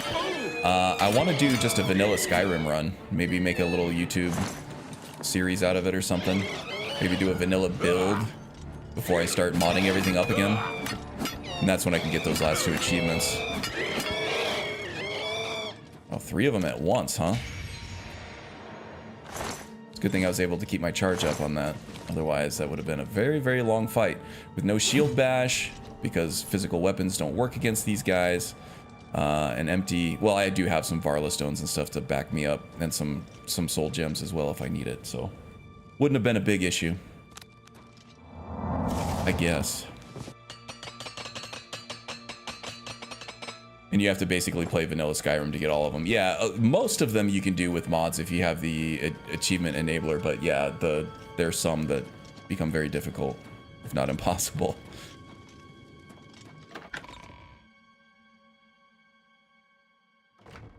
Well, that's your next stream, getting the last... Yeah, I guess I could just load up Skyrim without the mods. That would be fine. That works.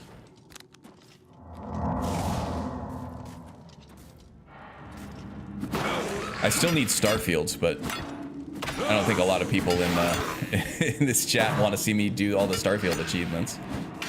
I'm still missing some of those because I borked my save by doing the using a console command, just because I wanted to see if they still worked, and most of them did.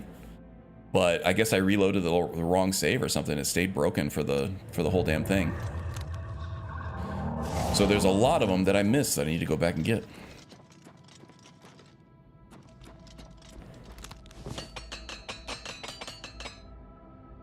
You don't need the achievement enabler anymore, by the way. It's included in SSE engine fixes or Power of Three's tweaks if you're using both. Oh, is that for Skyrim or is that for Oblivion? Because I thought the Power of Three tweaks in engine... Oh, SSE, that's definitely Skyrim. Yeah, I have all of those. Which means I could probably save... Well, I don't think the achievement enabler even takes up a plugin slot anyway. Boy, this guy just cannot be bothered by anything. He's just casually walking through that. I mean, come on, try to hustle or get out of the way or something. He's like, nah, bro, I'm on vacation.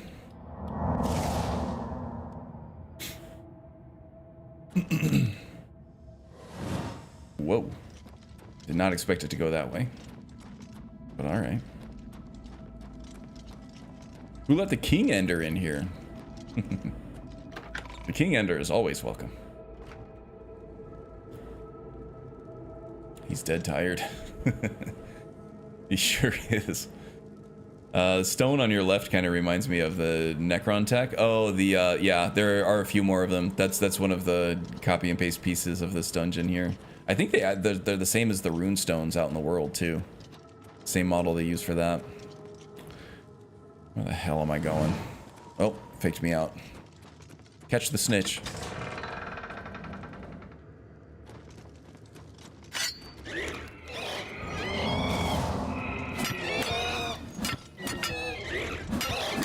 God, all the effects on screen with this lighting, it kind of makes it hard to see what target I'm going after.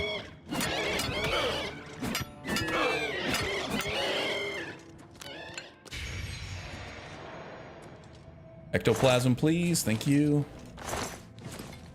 Actually, I may not even need those ingredients anymore. I'm just picking those up because of the hell of it. I already capped out alchemy. Cool. The only masterpiece to the alchemy gear that I'm missing is the calcinator. I have master everything and an expert calcinator.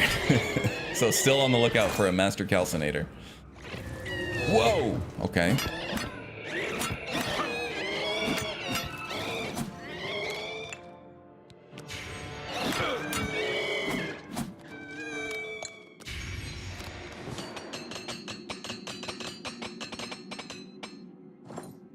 Potter's seen the snitch. Oh shit, I need to heal up here. Alright, snitch, point the way.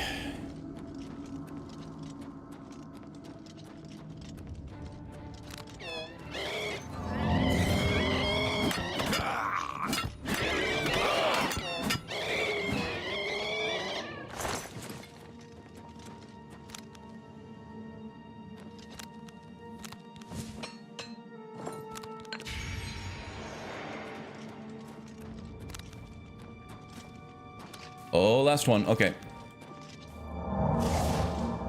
Let's do this, you murder boner.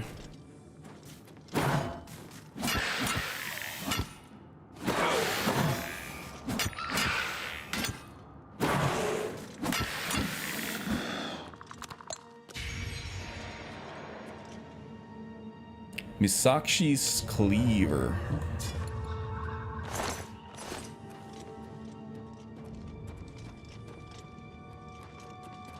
Yeah, I want to see what some of these... We have Northwind, which just has a stupid frost enchantment on it.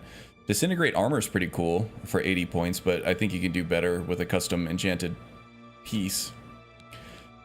Amulet just fortifies block, which is fine earlier in the game. Valdemar's Shield, reflect damage is really good.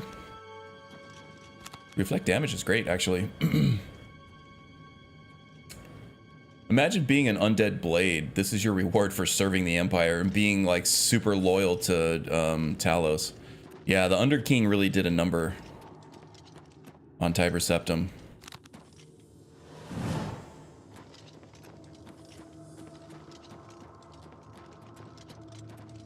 Oh, now I just gotta wait. Okay, let's just speed running.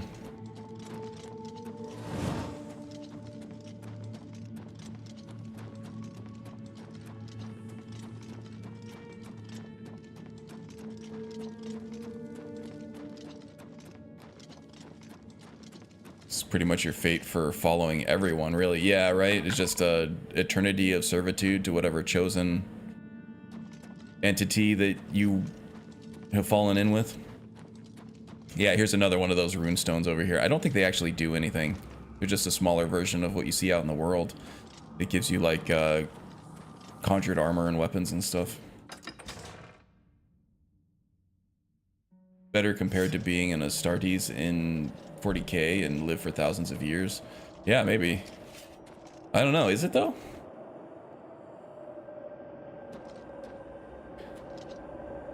I don't know how much these guys. How long have these guys been in their undead stupor? How long ago was the Underking? I don't know. We're in third era 434 right now. That might be thousands of years ago. I'm not sure. I don't know the math off the top of my head.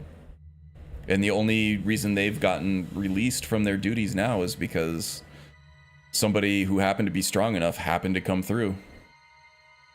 All right, here we go. The ghosts of the four cursed blades have dispelled. Hey, yeah, look at that. Like right at 45 minutes. Or, I'm sorry, 15 minutes. I said this will probably take me 15 minutes to speed run. Took me like exactly 15 minutes. Man, I'm good.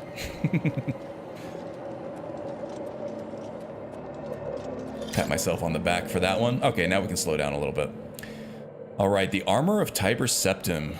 So this should have some of his blood on it, which is going to be used as the blood of the divine to open a portal to Mankar Cameron's paradise. And the only reason this would work is if Tiber Septim indeed did become Talos and became a divine.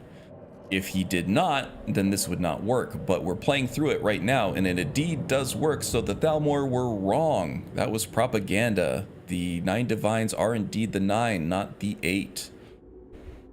Here lies Remen III, last emperor of the Cyrodiils, the scourge of the Dark Elves, who was cruelly slain by treachery in the year 2920. He reigned for 43 years.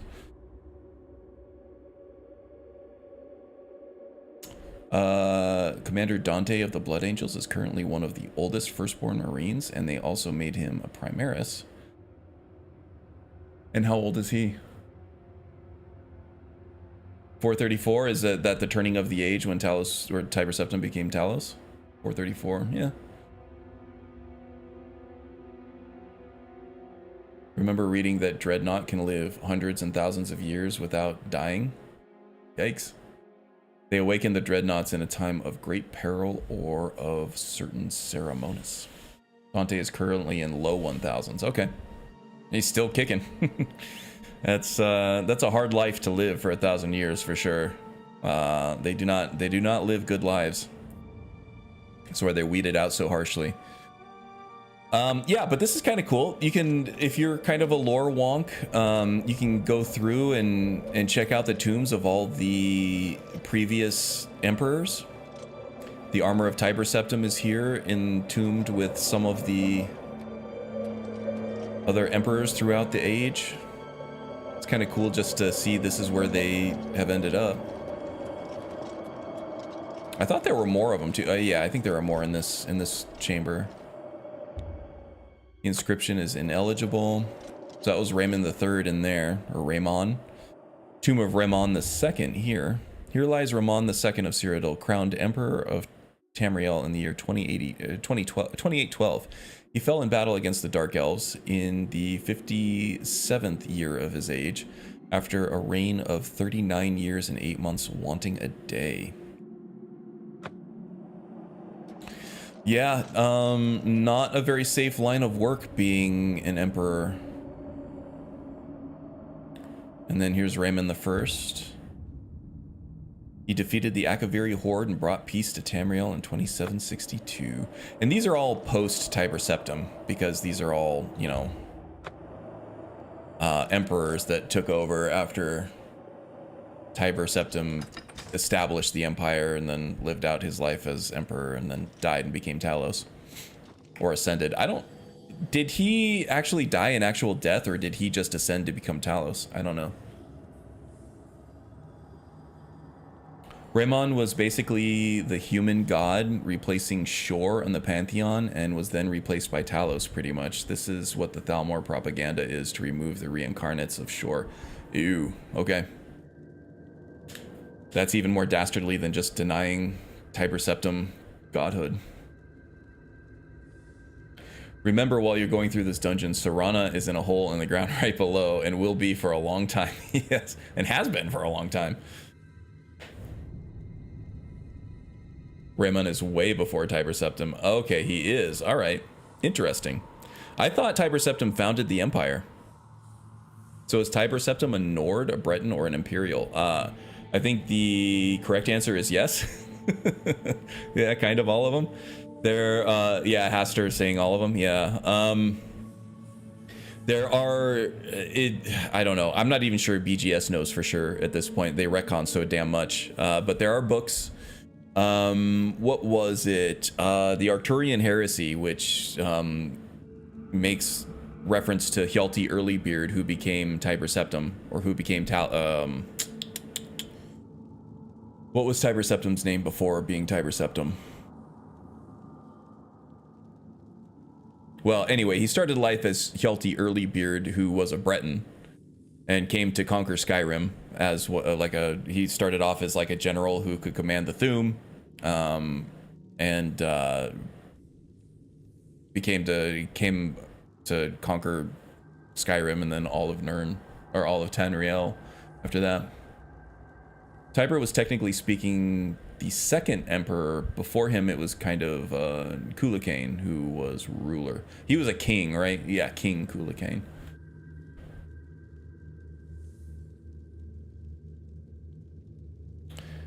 But a king and an emperor are not really the same thing. I thought Tiber was the one who actually... Tiber Septim was the one who united all of Tamriel, right? I guess that you don't have to unify the entire continent to become to be considered an emperor, so yeah. He was probably not the first one. But kings and emperors aren't really the same thing, right? Alright, let's get the hell out of here. We'll bring this back to Martin. So now we have the blood of the Daedra, blood of the divines. Let's see what else Martin needs. I think we're gonna need to close off some Oblivion gates now. Emperors rule the kings. Yeah, I thought so. Imagine if you could have complicated lineages in the next Elder Scrolls, get a mismatch of abilities. That would be kind of cool. I'm all for more complicated beginnings. I think that what they did in Starfield was a good kind of first step, but I would like to see that go even further. Not by much. You don't need much more. Just having a little bit of like flavor dialogue here and there, and maybe some passive abilities here and there too, based on your origins, is pretty good. And that's kind of what they did in Starfield. But I would like to see them take it further in Elder Scrolls 6 and actually have like an alternate start. I think we talked about this in the last stream, didn't we? Have an alternate start scenario where, based on your origins, you actually start in a different spot. It would be kind of a programming and design nightmare for them, but I feel like if they limited the choices enough, they could make it work. Cyberpunk is a huge wide open game that kind of has that diamond shape where you kind of start in a very limited fashion and then you're free to do whatever you want as it widens up, and then you kind of end up more narrow, so it kind of becomes like a diamond shape. And Skyrim is kind of the same way. All the BGS games are kind of the same way, right? So as long as you could keep those origins limited to like maybe 3 or 4 or 5, I think that would make players happier, having those alternate beginnings. It wouldn't be too much of a design nightmare, just keeping it in very specific places that you start in, and then it will kind of funnel you into like a common starting place before you open back up again. But yeah, I think it would be doable. It might be tough, but it would be doable. And they kind of were making steps in that direction with Starfield, so I think they have the right idea of what some of their players want in terms of depth of character building and character creation and things like that, but we'll see. All right, where are we going? Let's just hike it. We're a badass. We're schmoving in this heavy armor. Encumbrance should be fine. Yeah, not even close. Who wants to fight? Oh, yeah, for some reason, even like the nether liches here, they seem ethereal, like the ghosts do, but they are affected by block bashes. I don't know why.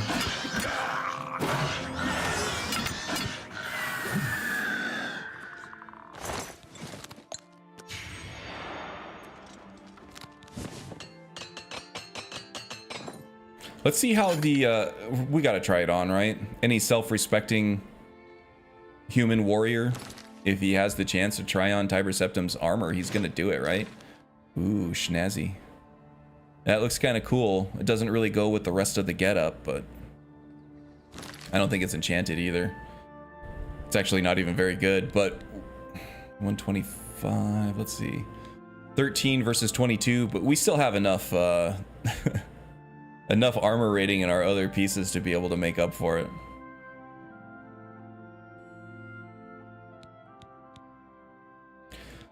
But we also miss out on the fortify strength, so it lowers our encumbrance a little bit.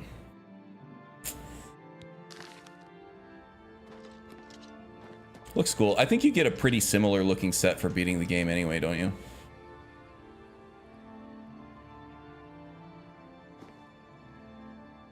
Raymond was named Cyrodiil because he was born there. Cool.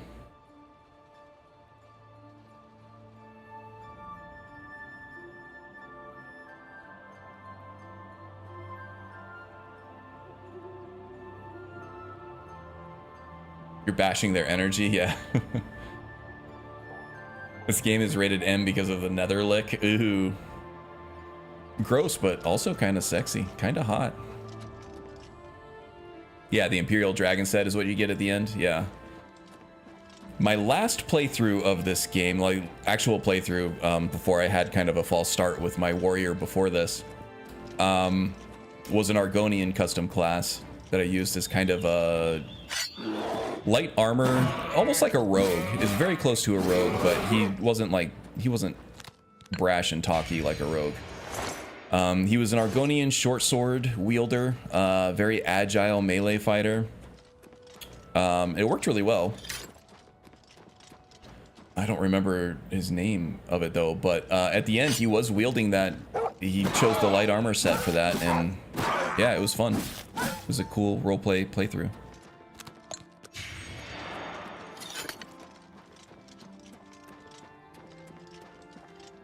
Is the sun coming up? It's getting lighter out.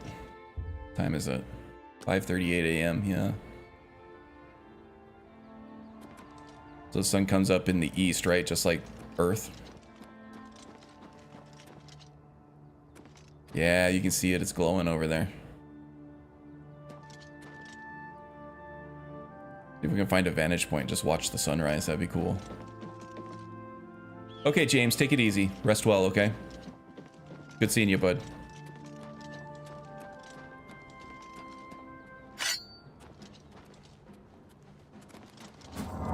All right, let's do it. Silly cat.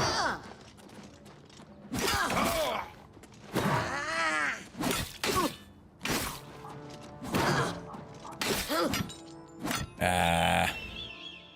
Silly Khajiit.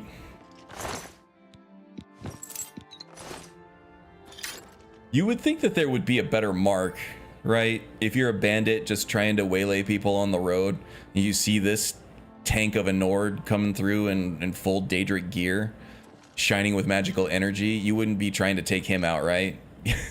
You'd bide your time, take on the next victim, whoever that might be. But this is not the one. This is not the one. That was one brash bandit. Brash Bandicoot. Armor looks good with the black hood, the Imperial armor set, the Imperial Dragon armor. Yeah, I could imagine it would. It almost has like the ebony vibe to it with like the gold. I don't know, with the embellishments on them. Man, this mountain is like right in the way of the view. I don't think we're gonna get to Cloud Ruler before sunrise, but.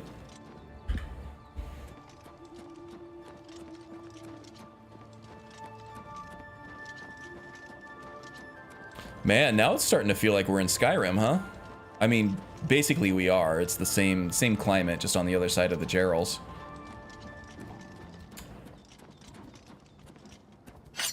Who is this? Oh, a mountain lion. Yeah, I picked the wrong prey there. Sorry, kitty. Take your lockpick, though. I don't know what you were gonna try to break into, but... See that mountain in front of the view? You can climb that mountain. You sure can.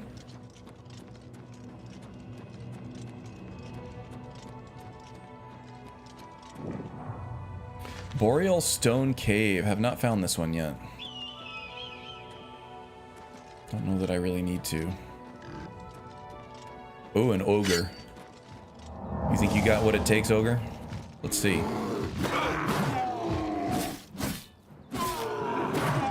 Nope. Man. How sad for you.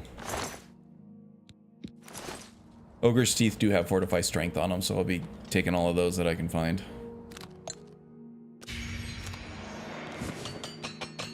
Man, those ogres will kill your gear, though. You gotta be careful. Most of the big enemies in this, they will tear apart the durability on your gear, and you have to keep that topped up. Yeah, the durability system is... Ooh, there's another... Let's go at least put this on the map.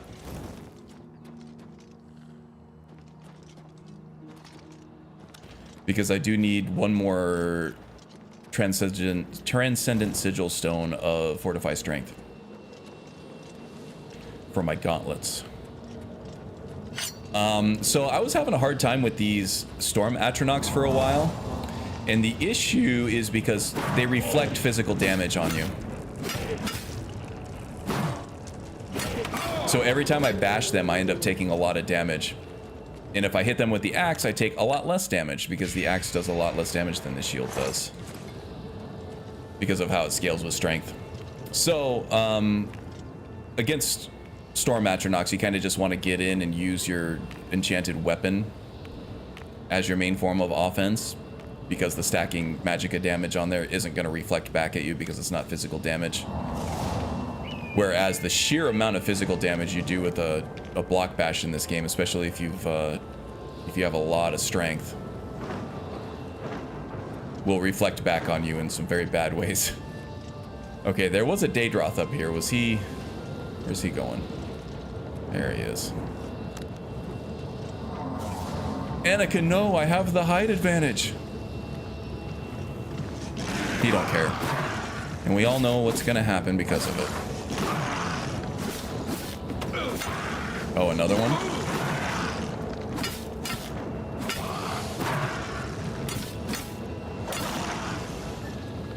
Another one.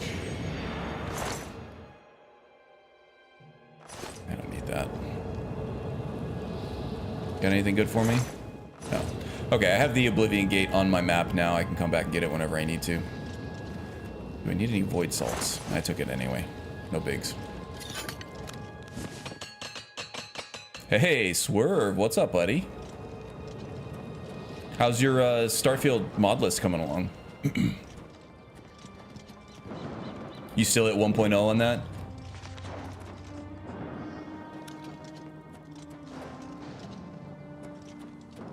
Been thinking about getting back into Starfield recently.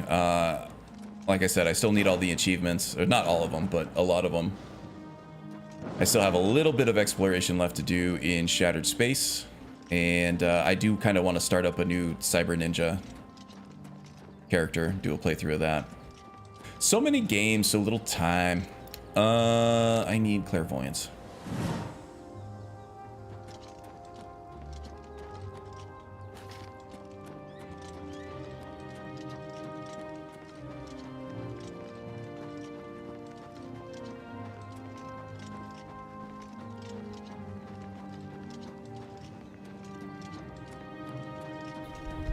I can recommend a killer mod list. Yes, indeed you can. Where do you, is that on Wabbajack now, or is that a Nexus collection?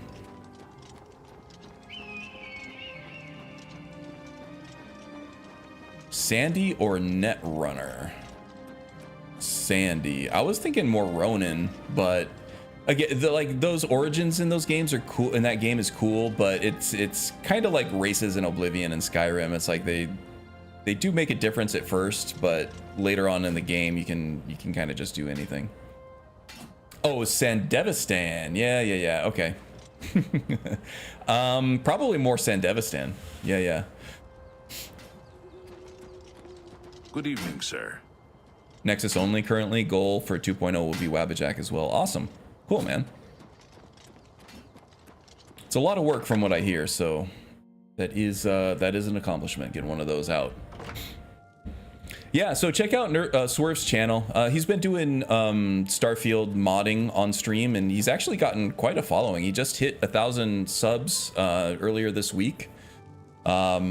He's been picking up steam especially for people who are doing like or wanting to mod Starfield, just getting in to a stream like that and seeing how it's done. And also a lot of actual mod authors have been showing up in his streams too, so that's pretty cool. Martin. My research is moving forward again. It's only a matter of time before I decipher the third and fourth ingredients for the ritual. Talking about cyberware, Sandevistan, or yeah. Definitely blades. We'll be doing more melee stuff with some Starborn powers and stealth, and maybe just a silenced pistol just for when you need the range. I also want to do a cyber ninja in Cyberpunk as well. That's another one I need all of the achievements in for the Phantom Liberty. I think I got most of the achievements in the main game, but Phantom Liberty I still need a few. Be amazed to see it. You can reassure Joffrey that I will not destroy the armor. Sandy, stealth, and katana. There you go. There you go. That's my style. Blood. The blades are as touchy as priests about relics of Tiber Septim, it seems. Yeah, Netrunner is like sneaky mage. I like to get in and get my hands and my blade dirty, you know? Two things. Giggity. Okay, what else can I do to help? Talk to Joffrey. He needs your help. Trouble down in Broomer, I think. Broomer? I won't ask what you went through to obtain this, my friend. I know all too well the depravity of the princes of Oblivion. Are you ready to give me the artifact? Yes, indeed. Remember, the ritual will consume its physical form. It won't be seen again on Tamriel for many years. Here, take the Sanguine Rose. It kind of smells like sex and booze. It's kind of gross. I don't want to know what they were doing with this thing. I never thought to see this again. I once possessed it. Briefly. You did? Possessed it? A lifetime ago. Like, possessed it? Obtain it, and then give it up. I honor your dedication to our cause. All right, well, don't go all Gollum on me now and keep your precious. We're going to need that thing, right? While you were gone, I've made some progress in deciphering the Mysterium Xerxes ritual. The third item we need is the Great Welkin Stone. I forgot about the Great Welkin Stone. You may have run across lesser Welkin Stones. They're fairly common in Aliad ruins. But a Great Welkin Stone he used to be a Sanguine dude. To come by. Orgies They have every been plundered day. one by one over the years due to their You great can tell it. value Look to at him. mages and He's a occultists. degenerate. There is only one You can place absolutely tell that he's is a rumored degenerate. to still contain one. The ruins of the Aliad city of Miskarkand. A place where many have Modding perished scene in seeking Starfield its blowing great up. stone. Have they hit Warp 8? Nothing else will It's do. doing well. So you It must was never as succeed big where as it all was others in have failed. Skyrim, as far as I can tell. I haven't been keeping up with it too much because I tend to focus on the game that I'm playing. But it's doing well enough. The capital of one of the ancient Aliad There are kingdoms some which mods flourished like the in Dark Star Cyrodiil mod for and the things rise like of that It is said overhaul the that game ruins and still kind of like in haunted by the Irem style vengeful ways spirit of its that make the last game a lot more fun to play. True or not, it is not a That I place would to love enter to lightly. get back in and Careful. seeing some of the tweaks that they've made. Went from sinner to saint. Yep. Yes, indeed. One of the greatest septums that ever lived. But he turned into a dragon, and that's hardly sporting, now is it? All right, what kind of things do I need to know about Miskarkand? Miskarkand is one of the most extensive Aliad ruins in Oh, Cyrodiil. another deep dungeon It is dive, the huh? capital of one of the Another ancient triple D. Aliad kingdoms. You might find glories and laments among the Aliad ruins useful. I have the library's copy at my table if you need it. The pinnacle of Aliad magic. Once, every Aliad city had its great stone. But they've all been plundered over the centuries. So we're going to find the last all one, huh? but one. The great stone of Miskarkand is reputed still to Love the shine triple in the deep Ds? Yeah, who darkness of its doesn't? ruined halls. But no one has ever done more than glimpse it from a distance. It is said to be guarded by the ghost of the last king of Miskarkand.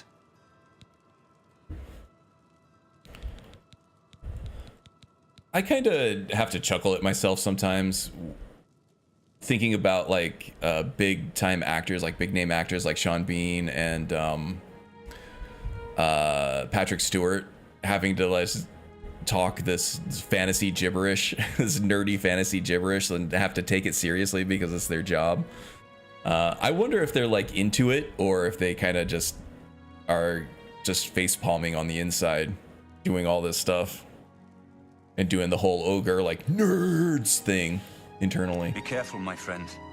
I know you've braved many dangers already. Like, I think Patrick Stewart is What are you knighted, afraid of right? taking life? He's like thinking, I've lived this life, I've done these great things, I'm knighted, and now I'm here talking about the fires of Oblivion and the dragon blood amulet and things like that. You know they cringe. I think about it too. Yeah, I bet they do. The last item, the support. I'm sorry. I should have the final part of the ritual deciphered soon. It's only a matter of Kind of time. reminds me of that old SNL sketch where they were doing the Star Wars editions and like Walter Matthau, Jack Lemmon, and Dreyfus. I've just received word from the Countess of Bruma Was, that an Oblivion gate has opened outside They're the just city. like completely pissed It off that seems they have to the do Mythic this Dawn are ridiculous putting their things like plan to giant attack space Bruma apes. into motion. Since you've dealt Anime with these voice gates acting too, before, probably the I'd same. like you to Yeah. help the Countess's I mean, it's guard become close more this gate. mainstream and more like Once they've accepted seen how these it's days, done, right? they It's should be not able to as handle any new it's gates not as on their cringy own. to be a nerd these days as it used to be. So I'm sure they don't mind as much anymore. But I bet back in the day that was rough. Captain Bird is waiting for you outside the Bruma City gate. He'll show you the Oblivion gate, although I doubt it will be hard to find. Patrick Stewart had to recite Star Trek. Yeah, no, so that's not far of a stretch for him. He's used to it. He's been forged in the Crucible. Yeah, he has. Let's see. Roller Temple. So, yeah, Boris. I know of Boris. How's he doing? I'm glad to have Boris here. He guards Martin night and day. Oh, yeah, Way of actually was atoning able for to the save death of Boris Emperor this time Uriel, I somehow. suppose. That's tough on hard difficulties because Boris is unarmored and you just get ambushed. And yeah, so Boris is here. I don't always save him. I try not to reload the save to save him if I lose him and just kind of deal with it. And if you do lose him, you get to see his sword up above the hearth. It's kind of cool. Nice little touch. You should rendezvous with Captain Bird immediately. The sooner that gate is closed, the better. Indeed. Let's go do it.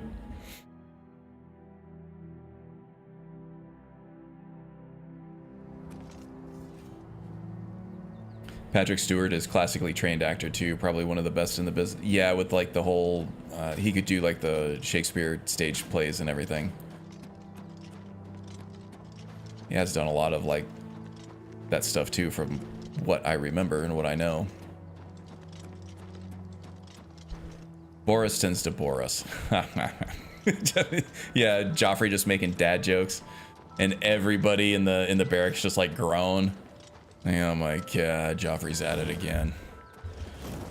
What the hell am I hearing over there?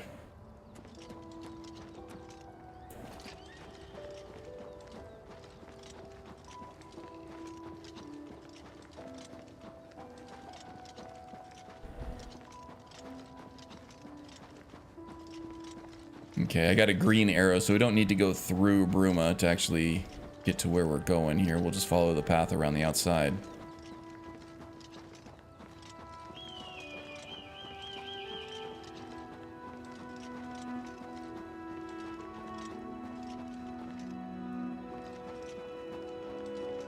Holy shit. Yeah, that's an Oblivion gate. Doesn't look any special compared to the ones I've already taken down, but thanks for coming.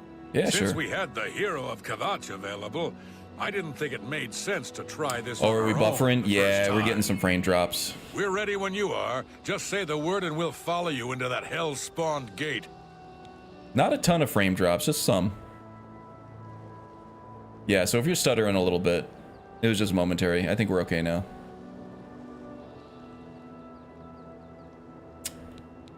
No, I was getting a little bit of hitching, just traversal stutter, but it wasn't, probably not anything noticeable on your end. But I do see some frame drops here. Not many, so we'll be okay. All right, give me a minute to talk to the men. Everyone's a bit jumpy right now. All right. All right, boys, listen up. Yeah, We've got to listen up. close that gate over there. Yeah, we're gonna close that gate over Nobody there. likes the idea of going into that thing. Nobody wants to go But in it's there. our job, and we're going to do it. But we're gonna do it because it's our If we job. don't, Bruma ends up a smoking pile of rubble. If we don't, like what happened Bruma's at gonna turn Kavach. into a Kavach. And that's not going to happen here. And that's not gonna while happen I'm here. Not while captain I'm of the guard. hit the hero of Thor, Kavach. Soren, Yeah. go with me. The rest of you stay outside and kill anything that comes out of that Bor gate. and Soren, you're with me. Let's show these bastards how we do things. Everybody in else, Bruma. stay out here. Damn right. Let's go kill some Daedra. Look out. I don't need to look out. I can just kill this guy. I'm just trying to steal out. Bird's thunder. Oh shit, we got a spider Daedra here too. Show me what you've got. Bird is gonna fare better on his own. Do these guys just keep spawning indefinitely if I don't go in? I feel like they might. Yeah, let's get in there. About saving Boris. In Oblivion, I tried to pick up Heal Others before I started any of the major quests. Yeah, Boris is like the dogs in Skyrim. It's like, if he dies, it's not really like a big deal, right? He just... It is pretty inconsequential, but it hurts you in your feels, you know?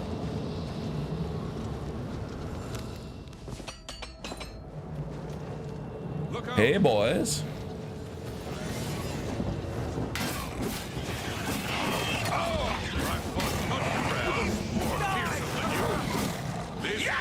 Oh my god, the Clanfears keep absorbing my hits that I'm trying to get to the Zivali with. Look out. Am I supposed to be impressed? That's a summon Clanfear. No point in focusing on that at all. Oh, I hit Bird. Oh my god, I'm dying. I'm dead.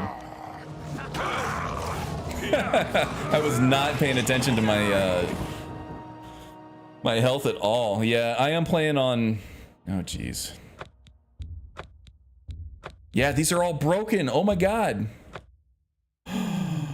All of this. It's all broken.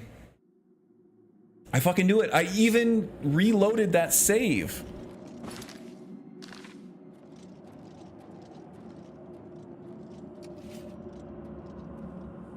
All of that. This same thing happened to me in Starfield. The same thing happened to me in Starfield. I tried to use a console command just to see if it worked, and then I knew I reloaded a save that did not have it. I knew it, and it still said it was broken afterwards. It still said it was broken. Same shit, different game. Fuck. God damn it. All right, let's do this.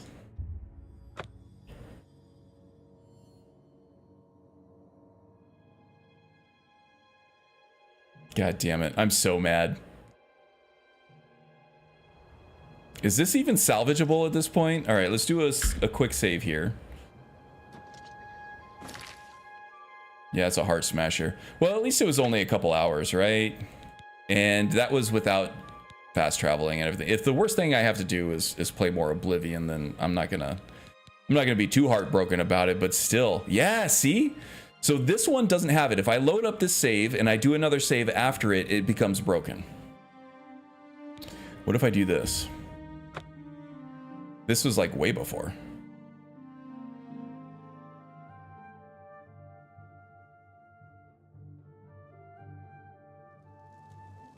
Yeah, I had to create a whole new character in Starfield for this. Do a quick save here.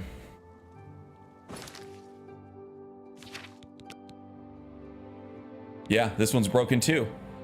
Holy shit. All right, let's close out of the game. Maybe the whole session is borked.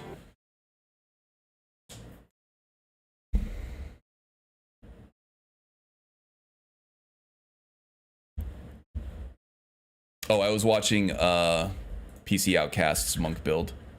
Pretty good. I prefer Fudge Muppets. I think Fudge Muppets is better.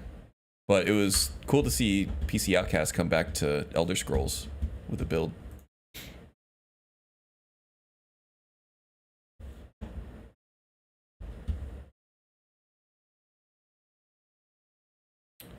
Still says Oblivion is running. Here we go.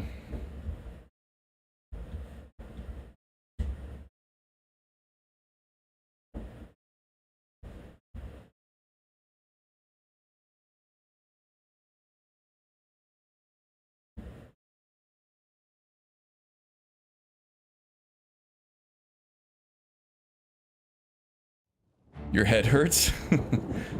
Is it because of me? Did I give you a headache with my anguish? Or you just got another headache?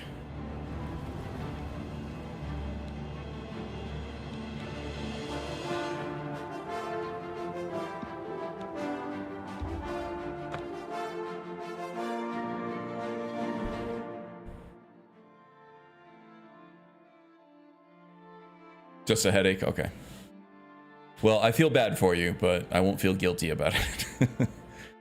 That's a little bit of an upgrade. Do you get migraines? I get migraines like once or twice a year.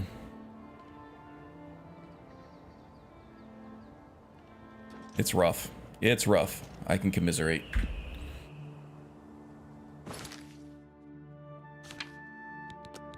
Ah, okay, so I just needed to restart the game. All right. Well, how badly do you guys want to see Syncrator for a third time? Yeah, you do. Have you found any? I found that like, as long as I am getting like my electrolytes and minerals and stuff, I'm pretty good. It's like the potassium and magnesium. I used to take like pill supplements of it. And now I just take like liquid IV. And as long as I'm taking that stuff every day, I seem like I'm pretty good. I haven't had one for a long time.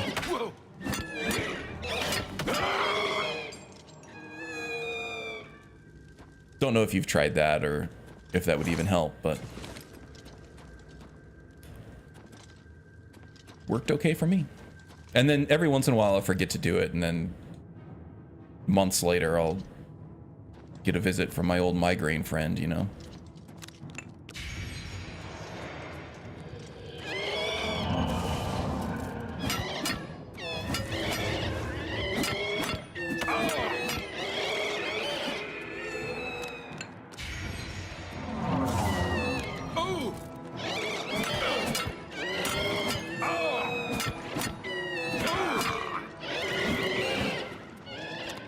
Haven't tried that actually. Yeah. So what I do is it's more of like workout recovery, but it helps for my migraines too. Is once or twice a day I'll do a shaker bottle full of like a bunch of water, and then I'll put a scoop of amino acid, branched chain amino acid powder in, and then like a packet of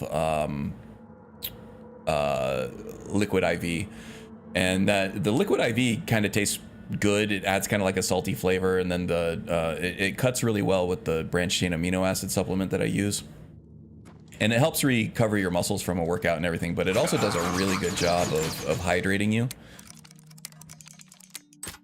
But you don't want to drink that instead of water, right? You want to just drink 1 or 2 shaker bottles of that a day. Otherwise it'll dehydrate you because then there's too much sodium in it. But just drink that regular with your regular daily water regimen. Give it a shot. Worth a try, right?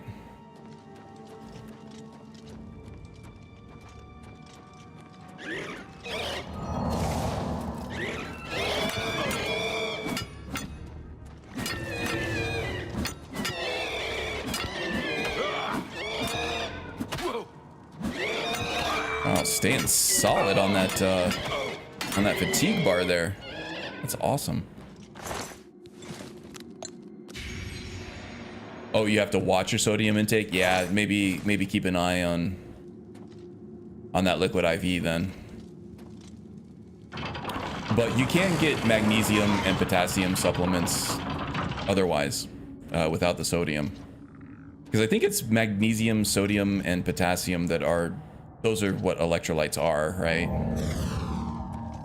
I might be missing some in there somewhere.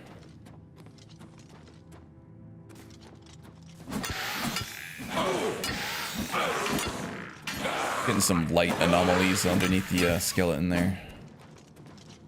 Oh, geez.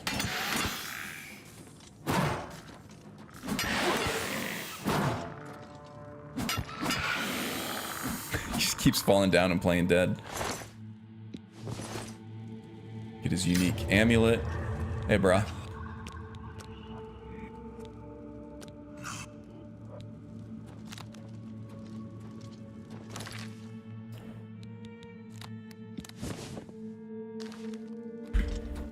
Why do you... Why do you disturb me? I already talked to you, bro. Alright. As long as it doesn't taste like sweat. It doesn't taste like sweat to me, but... at least not that I know.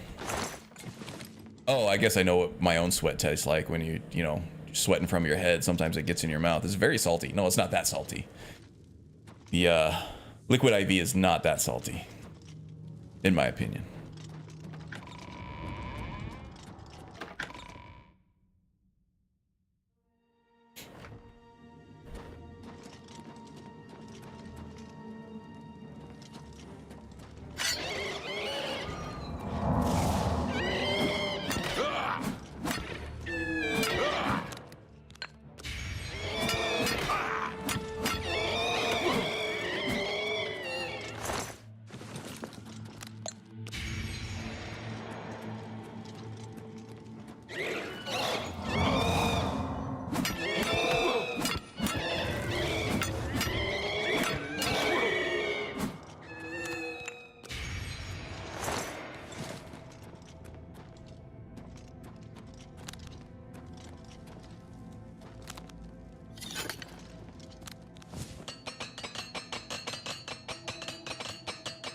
I'm getting hungry, guys. It's that time in the stream where it's like I haven't eaten for a while.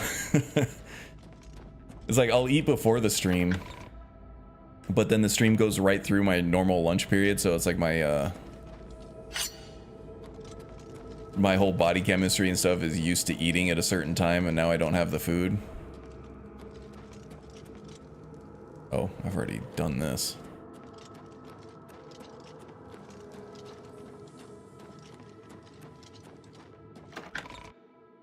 Here we are, Syncrator Part 3. God, cannot believe that happened.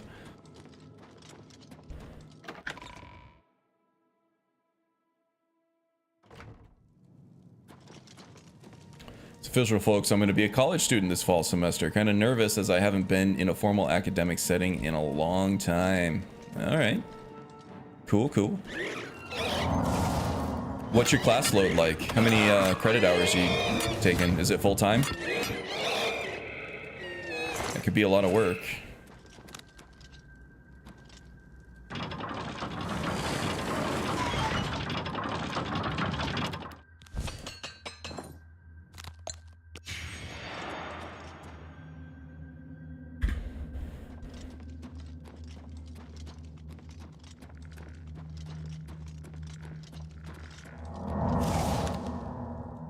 Really? You're just blind, aren't you?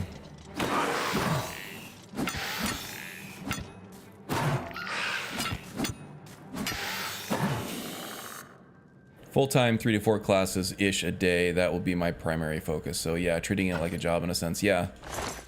You kind of have to if you want to get that degree in any kind of reasonable amount of time. It's going to be more than a job with the homework, though. You know, all degrees are different, all programs are different, but I had a lot of sleepless nights with my software engineering degree, that's for sure. There just aren't enough hours in the time or day to do everything you need to do.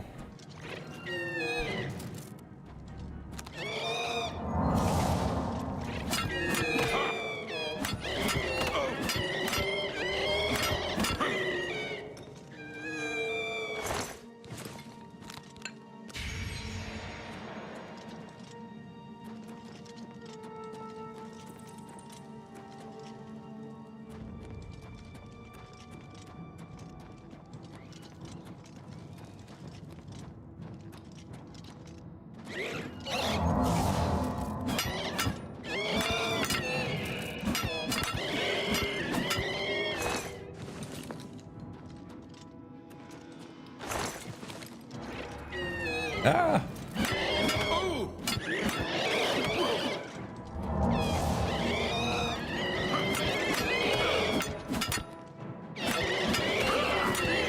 Yeah, if you enjoy what you're doing, then it's less of a grind, I would say.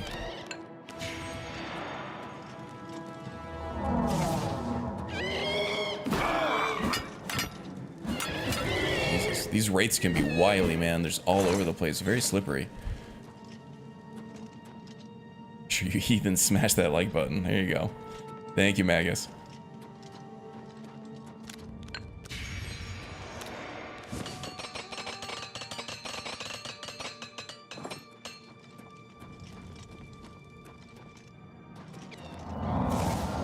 So it looks to me like you can just follow the blue lights and it will lead you where you need to go. So even pre-clairvoyance spell, that would be a way to find your way through this dungeon. Makes speedrunning easier.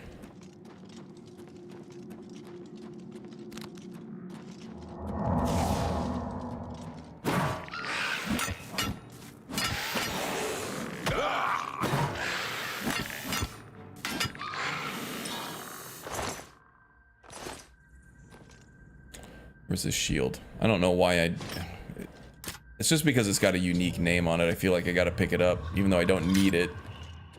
It's not something that's gonna work for my build. Oh, there he is. He transported. I know you. Yeah, I know you too. Your name's Valdemar. Not Voldemort, but Valdemar.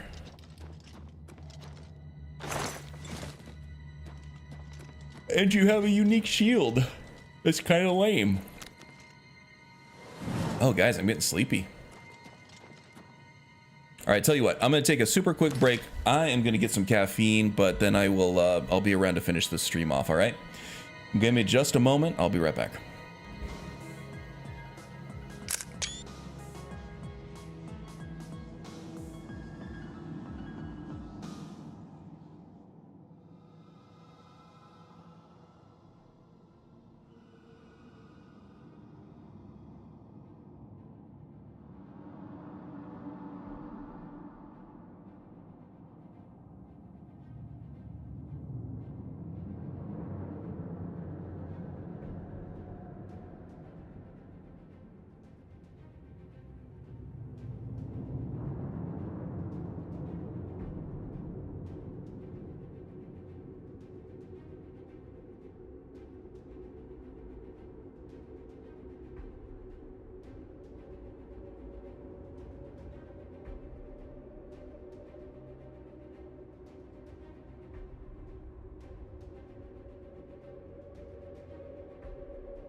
Okay, we're back. I'll tell you what, walking down that hallway and seeing that little dog look at me with that sweet little face and wag his tail, come over for some kisses and some belly rubs, and it just makes everything worthwhile, doesn't it?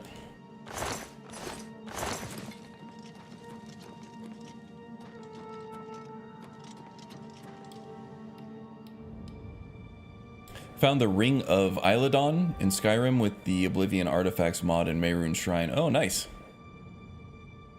Yeah, I haven't done the Oblivion Artifacts one. I've been using Zim's Immersive Artifacts for the overhaul. People are yelling at me to switch over to Reliquary of Myth for a while, but I still want to do some Zim-centric builds that take advantage of some of those more unique enchantments.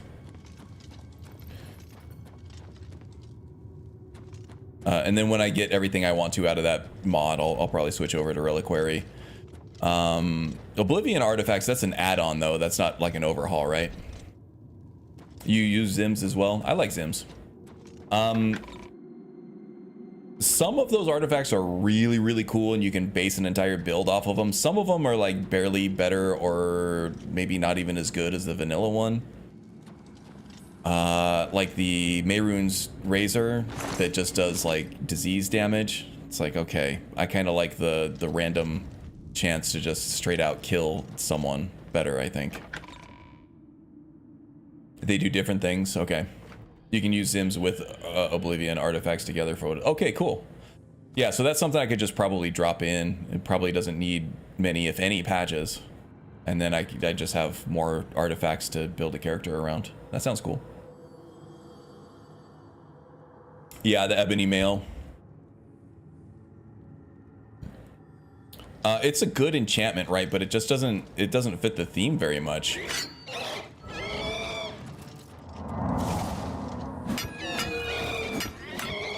And it's also something that you could just throw on. It gives you like a fire shield, right? Like in Oblivion. But you could also just throw, you know, resistance to magic or resistance to fire on another piece of gear, and you get exactly the same thing. It's just it doesn't make that weird screaming sound whenever you enter combat, which I don't really like anyway. Yeah, so there are some that probably are better served by Reliquary. And Nine was supposed to be doing one along with his alchemy overhaul, but I think that ended up not happening, and that he just decided to concentrate on alchemy instead.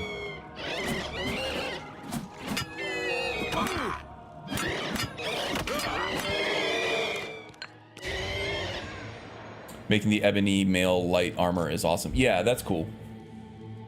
Same with Reliquary and Oblivion Artifact. Yeah, Zims is good in that it lets you choose between light and heavy, or like with Dawnbreaker, it lets you choose between two-handed and one-handed. It has some nice features like that. But Ebony Mail should have been light armor from the beginning. Also, Summer Mist added enchantments, places random stuff throughout the world too, like the Ring of Reach that you can use with a Nightblade spell at any distance. Oh, is that a static placement? I didn't realize that.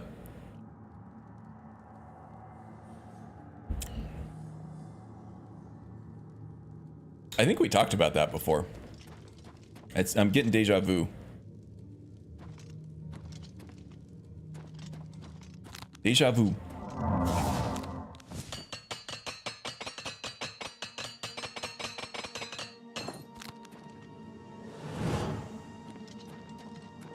Dawnbreaker. Did I say something? Okay. Dawn Guard. Okay. Like having the choice between light or heavy. Same with Dawnbreaker and one or two-handed. We have. Yeah, okay.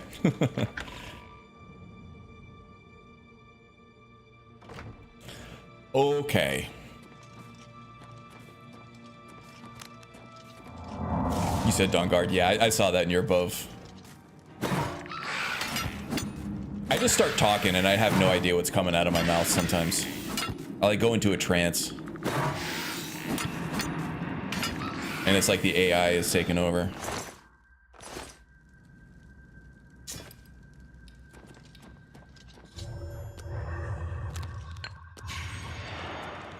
Stand aside. Ebony Blade. Oh yeah, that's right. You do. That's cool. Ebony Blade works better as a one-handed blade, but I feel like the original developers wanted to make it a one-handed blade and gave it all the one-handed blade stats, and then decided at the end just to make it a two-handed weapon because they needed more two-handed uniques in the game. But they kept all the same stats. So it's nice to have an artifact overhaul just to kind of take care of that. I do like the way that Zims keeps the attack speed up on it, though. That's cool. Johnny Markovich, welcome, buddy.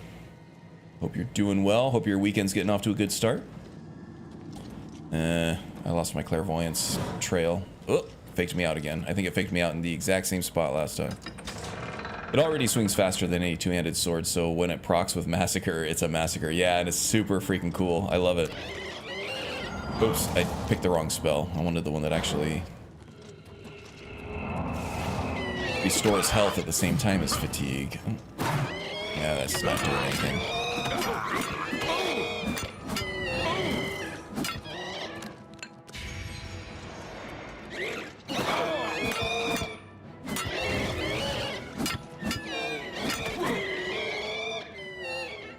Man, these guys will get you with like burden, the burden spell.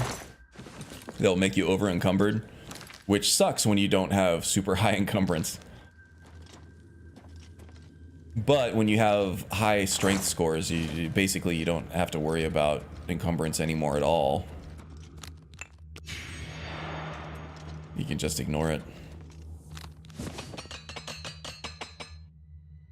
When it procs Massacre with slow time, ooh. That's cool. Yeah, I played around with slow time a little bit with my warrior build that really leaned into the Massacre for the two-handed phases of that build. Yeah, that was a lot of fun. I would use slow time to get around like casters and archers.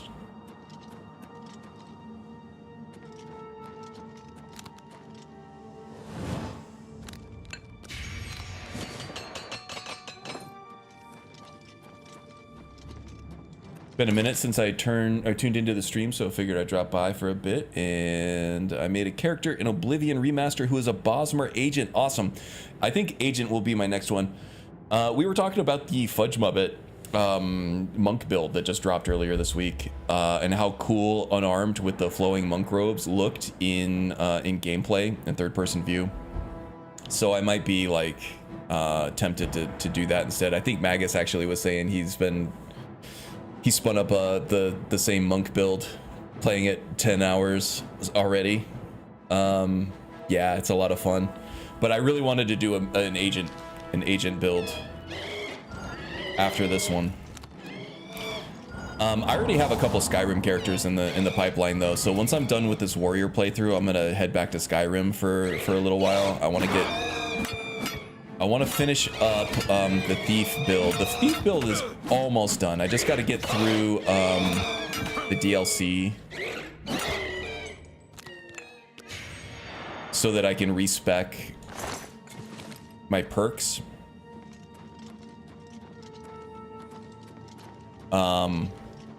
Because I've just been plugging them in wherever just to do some experiments in gameplay, just to see which perks synergize well with each other, but now I've kind of gone over level 50 for that, and I like to cap my builds at level 50 just because you have to have a stopping point somewhere, otherwise, you know, you're gonna have a level 120 build that does everything, and it's gonna be less interesting. And I kind of don't really see the point of a high-level build guide that goes beyond level 50, because at that point it just takes too long for somebody to follow your build and get to that point. When really what I think the value is that people want is to be able to unlock the gameplay style of that build as early as possible, and then, you know, be able to play that way for the rest of the playthrough.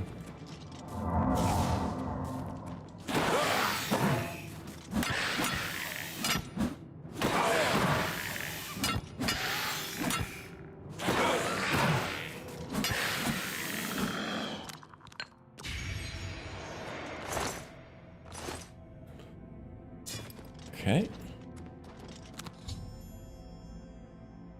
All of them have been destroyed. Let's talk to this duber. Have you? I'm gonna wait an hour and make sure that he can get there.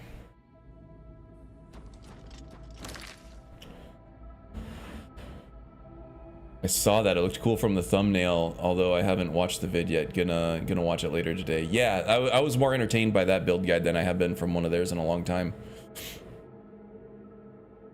Monk plays when they're done well, they're like super cool and they're like super unique, right? Just seeing somebody like walk in with no armor and no weapons and just freaking destroy the place with his hands and feet. That's like super cool. I love that shit. Get the mod that extends the range through, though, of fists. It's needed. But play in third person. The new fist animations are pretty sweet.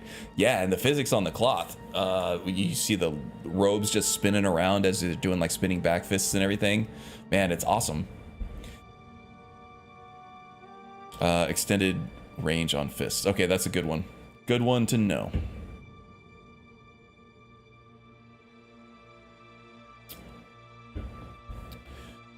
Oh, probably about extending range with the fists. Getting fisted. I know where Wynn's mind is at all the time. All the time.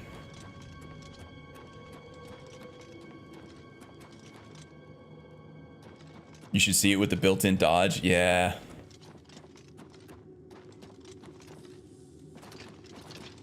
I just wish it had just a few iframes on it. Not many.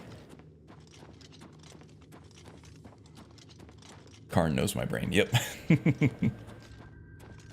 Well, you don't really try to hide it.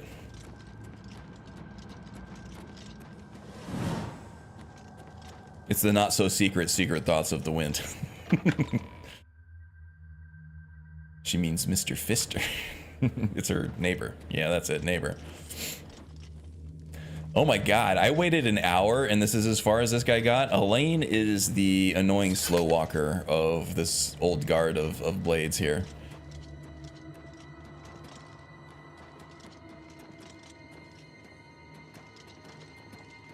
Dude, walk faster.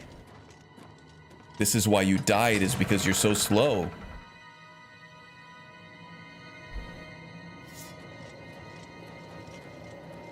Get it handled. But don't.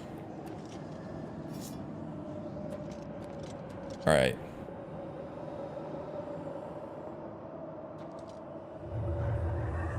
Nice.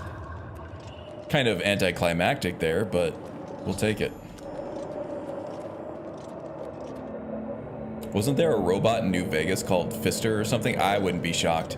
It's been so long since I played New Vegas. That's one that they should remaster. I think they'll probably do Fallout 3 before they do Fallout New Vegas, but I did play through New Vegas, but it was hard. It was hard because I had already played Skyrim, and then I went back to New Vegas, and just a lot of the quality of life and gameplay mechanics and stuff just weren't there. Like, there's no sprint button. Just the gameplay is kind of watered down like any Oblivion game is. It was Fisto. Okay. Here you go. We're on a real fist theme. Thanks, Wind. Thanks, Wind.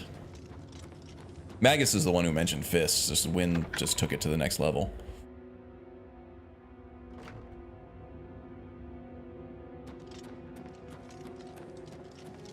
All right, all right. Clairvoyance, tell me where I need to go, and then I'll come back off stream and loot all these damn chests.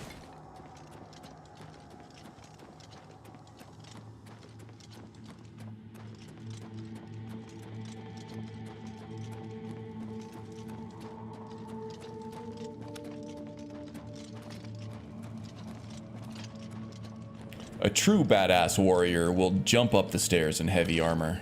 Full Daedric plate. He's not gonna take every step. Why would he ever do that? Skip them all. Just skip them all. There you go.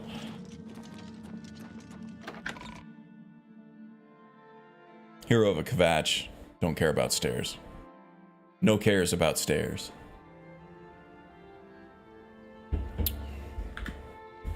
All right, I just want to double check that my save hasn't disabled. Yeah, okay, we don't have the broken icon on there. Cool. So now we can just fast travel to Cloud Ruler Temple because we've been all the way through this already on this stream. Mash through all the dialogue. And then go do that Oblivion Gate at Bruma.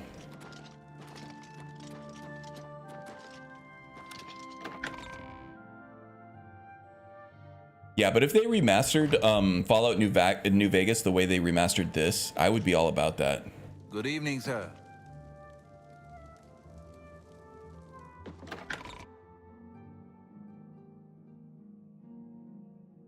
Just with updated gameplay mechanics, doesn't have to be much. Just, you know, give me a sprint button. Maybe sharpen up the shooting mechanics just a little bit. Doesn't need much. Give me a new coat of paint. Unreal Engine 5 is not preferred, but it's fine. This one looks great. Sir. It performs okay. Oh my god, I'm on a wild goose chase. I should just wait. Third time is the charm, right? Well, it is this time. Holy crap. What a cluster fruster.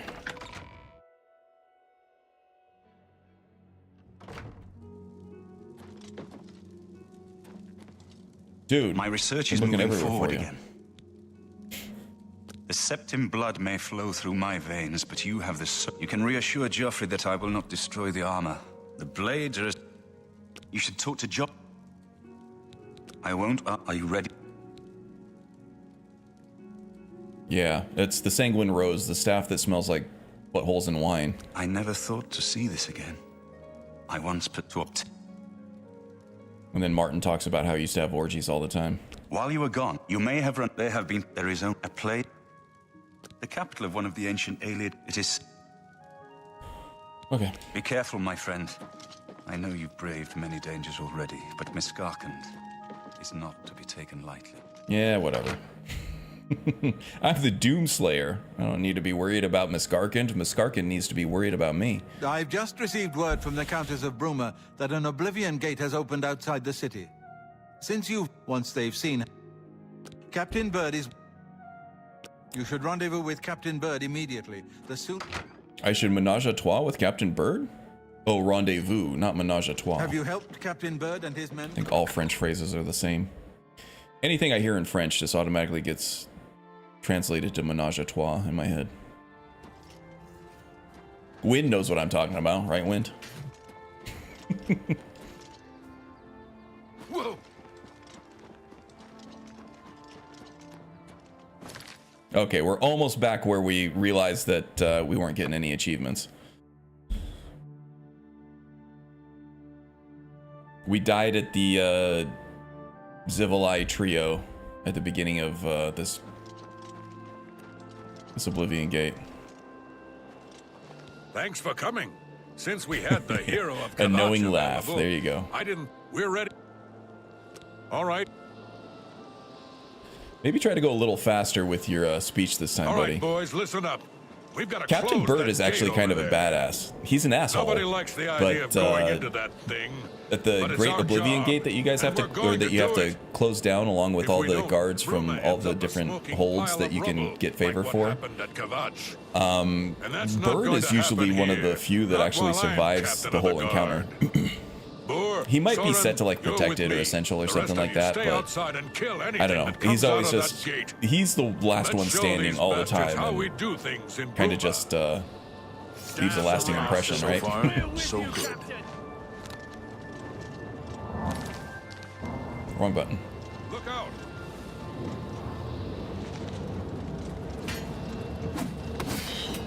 Those tiny little spiders, they'll paralyze you. You gotta keep on the move when you're fighting these things.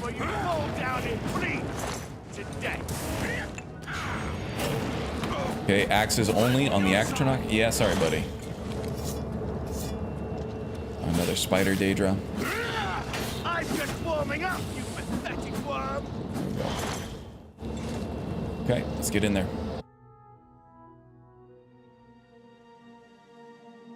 Hey, Vicar, welcome, welcome. Hope you're doing well, friend.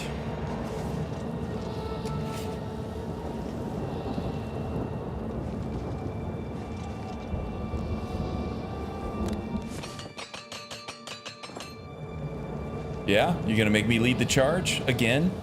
Yeah, damn it. All right, let's freaking do it. Here comes another one.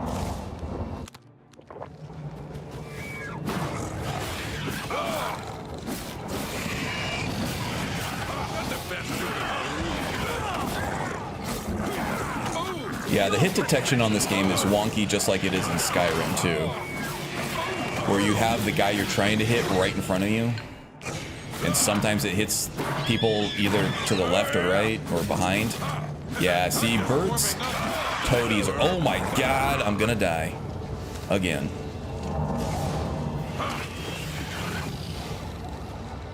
Get in there, bird.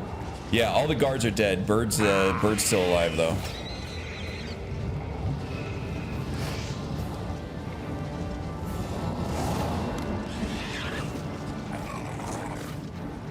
Do your worst. Look out.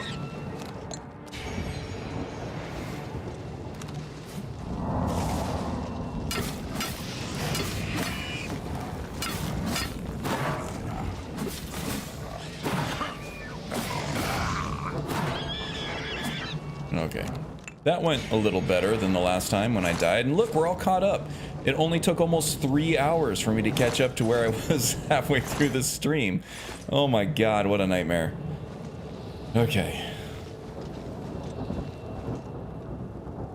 That is an ebony claymore? Nah, we're looking for war axes. War axes. Actually, I think I have 2 Daedric war axes that are unenchanted and 2 ebony war axes that are unenchanted back at Battlehorn Castle, so shouldn't need to pick up any more weapons for the rest of the playthrough. Man, these guys really went down easy.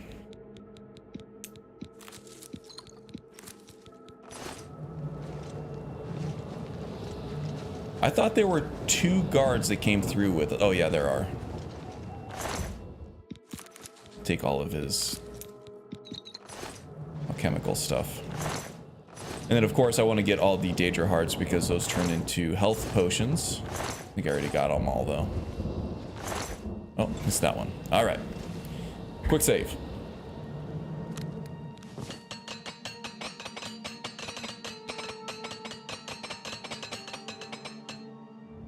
Had to unfortunately sell your Xbox Series X and accessories for $200. Oh, that sucks. I'm sorry, that sucks.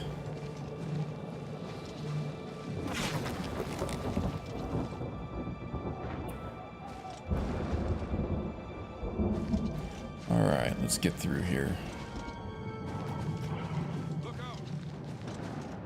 I got a few minutes left in the stream, not a ton.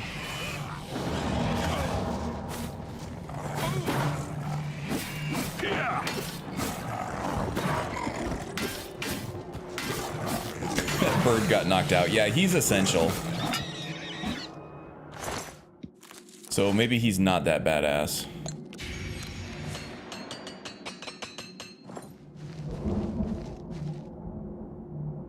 Yeah, GameStop, they'll...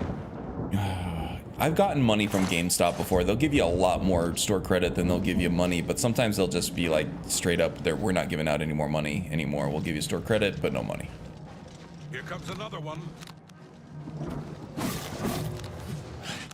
Oh! Why won't you die? Take that! I'll send your bloody soul straight to Subnor.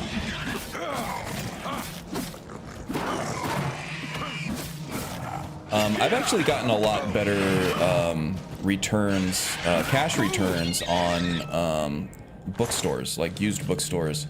We have one called, what's it called here? Bookman's, where it started out as a bookstore, but they do all media. They do like DVDs and, you know, video games. It's a great place to find retro video games.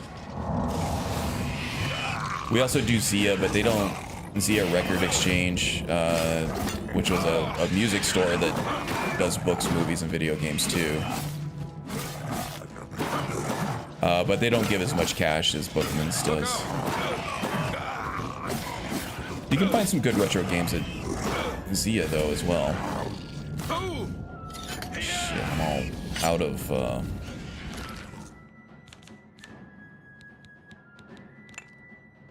of charge on this thing. That ought to do it for the rest of this guy though.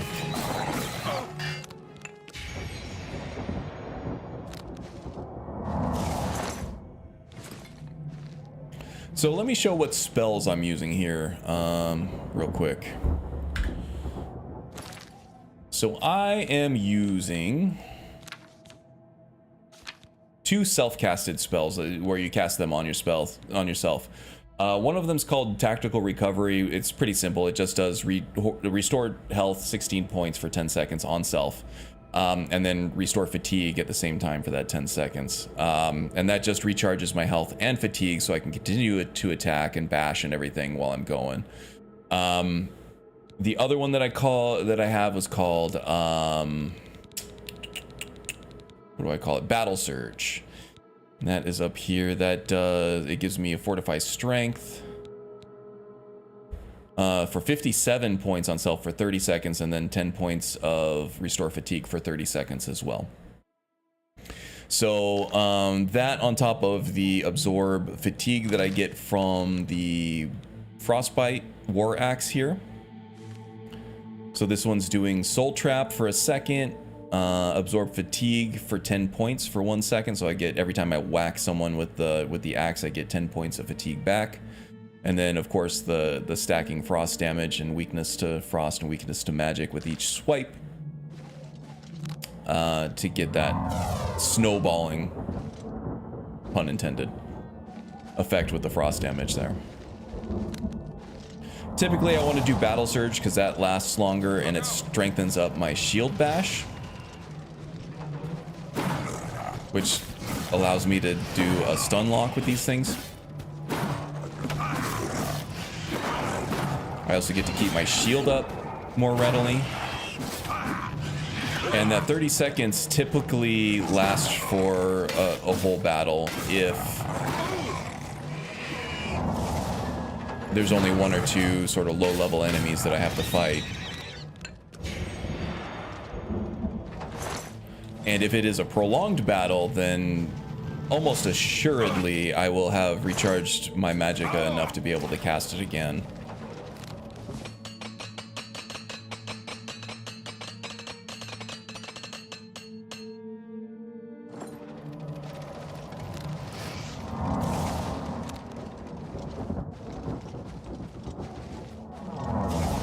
Let's go, buddy.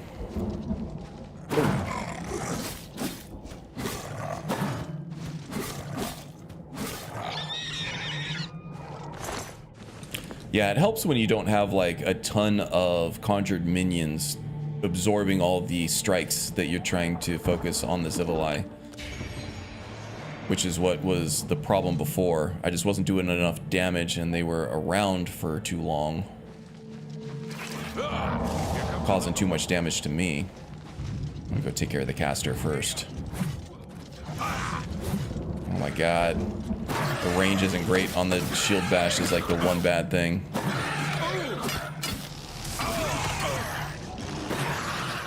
Mage with his giant Daedric Warhammer over here. Oh dang, that's a pretty good staff.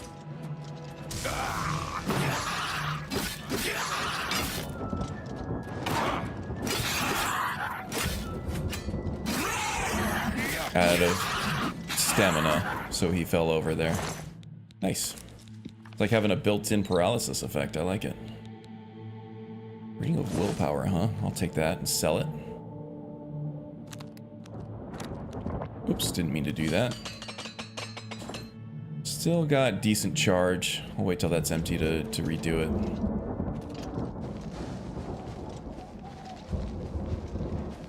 Oh, you're not running away. Come here. Did he just summon a spider Daedra? Oh, what an asshole. It's not the spider Daedra itself that scares me. It's the spider Daedra's summon, the little guy that will paralyze you. Man, that's a...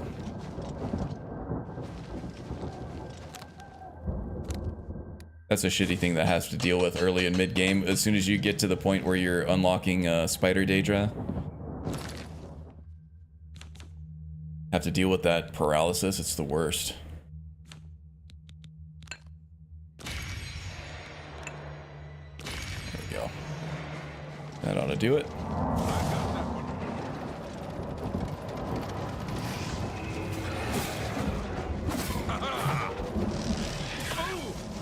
Take care of the Zivalite first because he's got the summon. He also has a big soul, a big white soul that I can use. Recharge my weapon.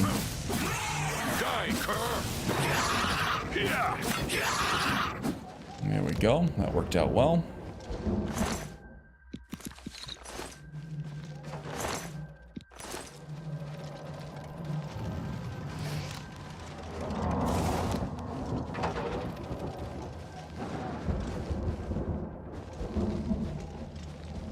Look out!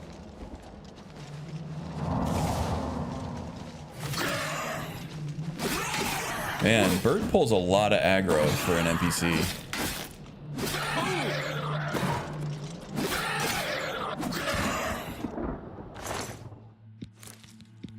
I like how at the end of this, after like all of his men die, and if he weren't set to essential, he would die like immediately too. And then at the end, he's like, well, now that we know how to take these gates out, we should be okay.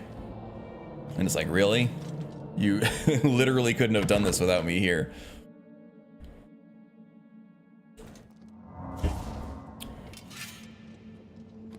I've got that one.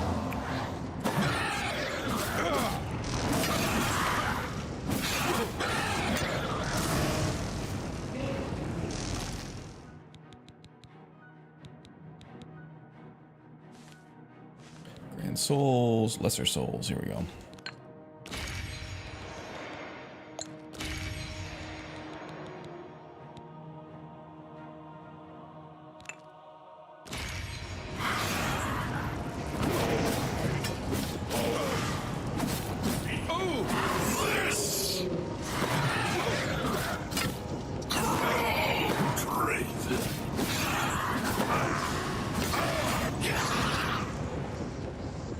I find that typically with enemies that wield two-handed weapons,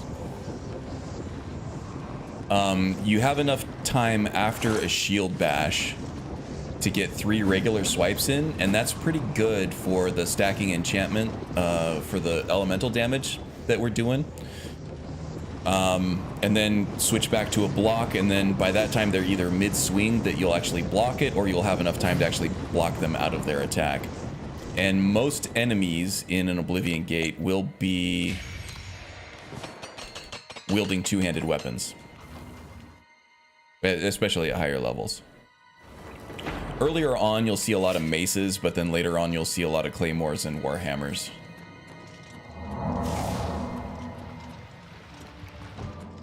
Look out! Who am I looking out for? Oh, I see.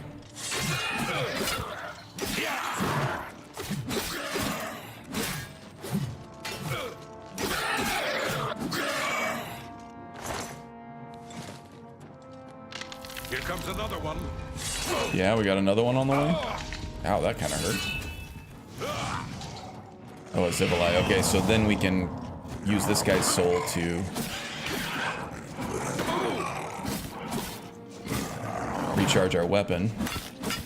3 bash.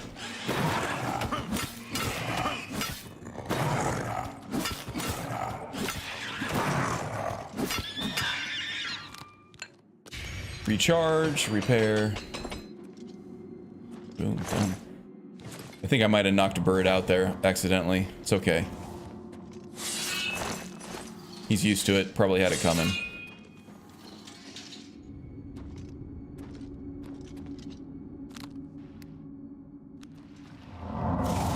Oh no, did I crash? I think I crashed. Nope, we're good? No, we crashed. We do have a Unreal crash report here. Well, that's okay because I am 8 minutes over my window here anyway. But thanks for hanging out, guys. That was a lot of fun.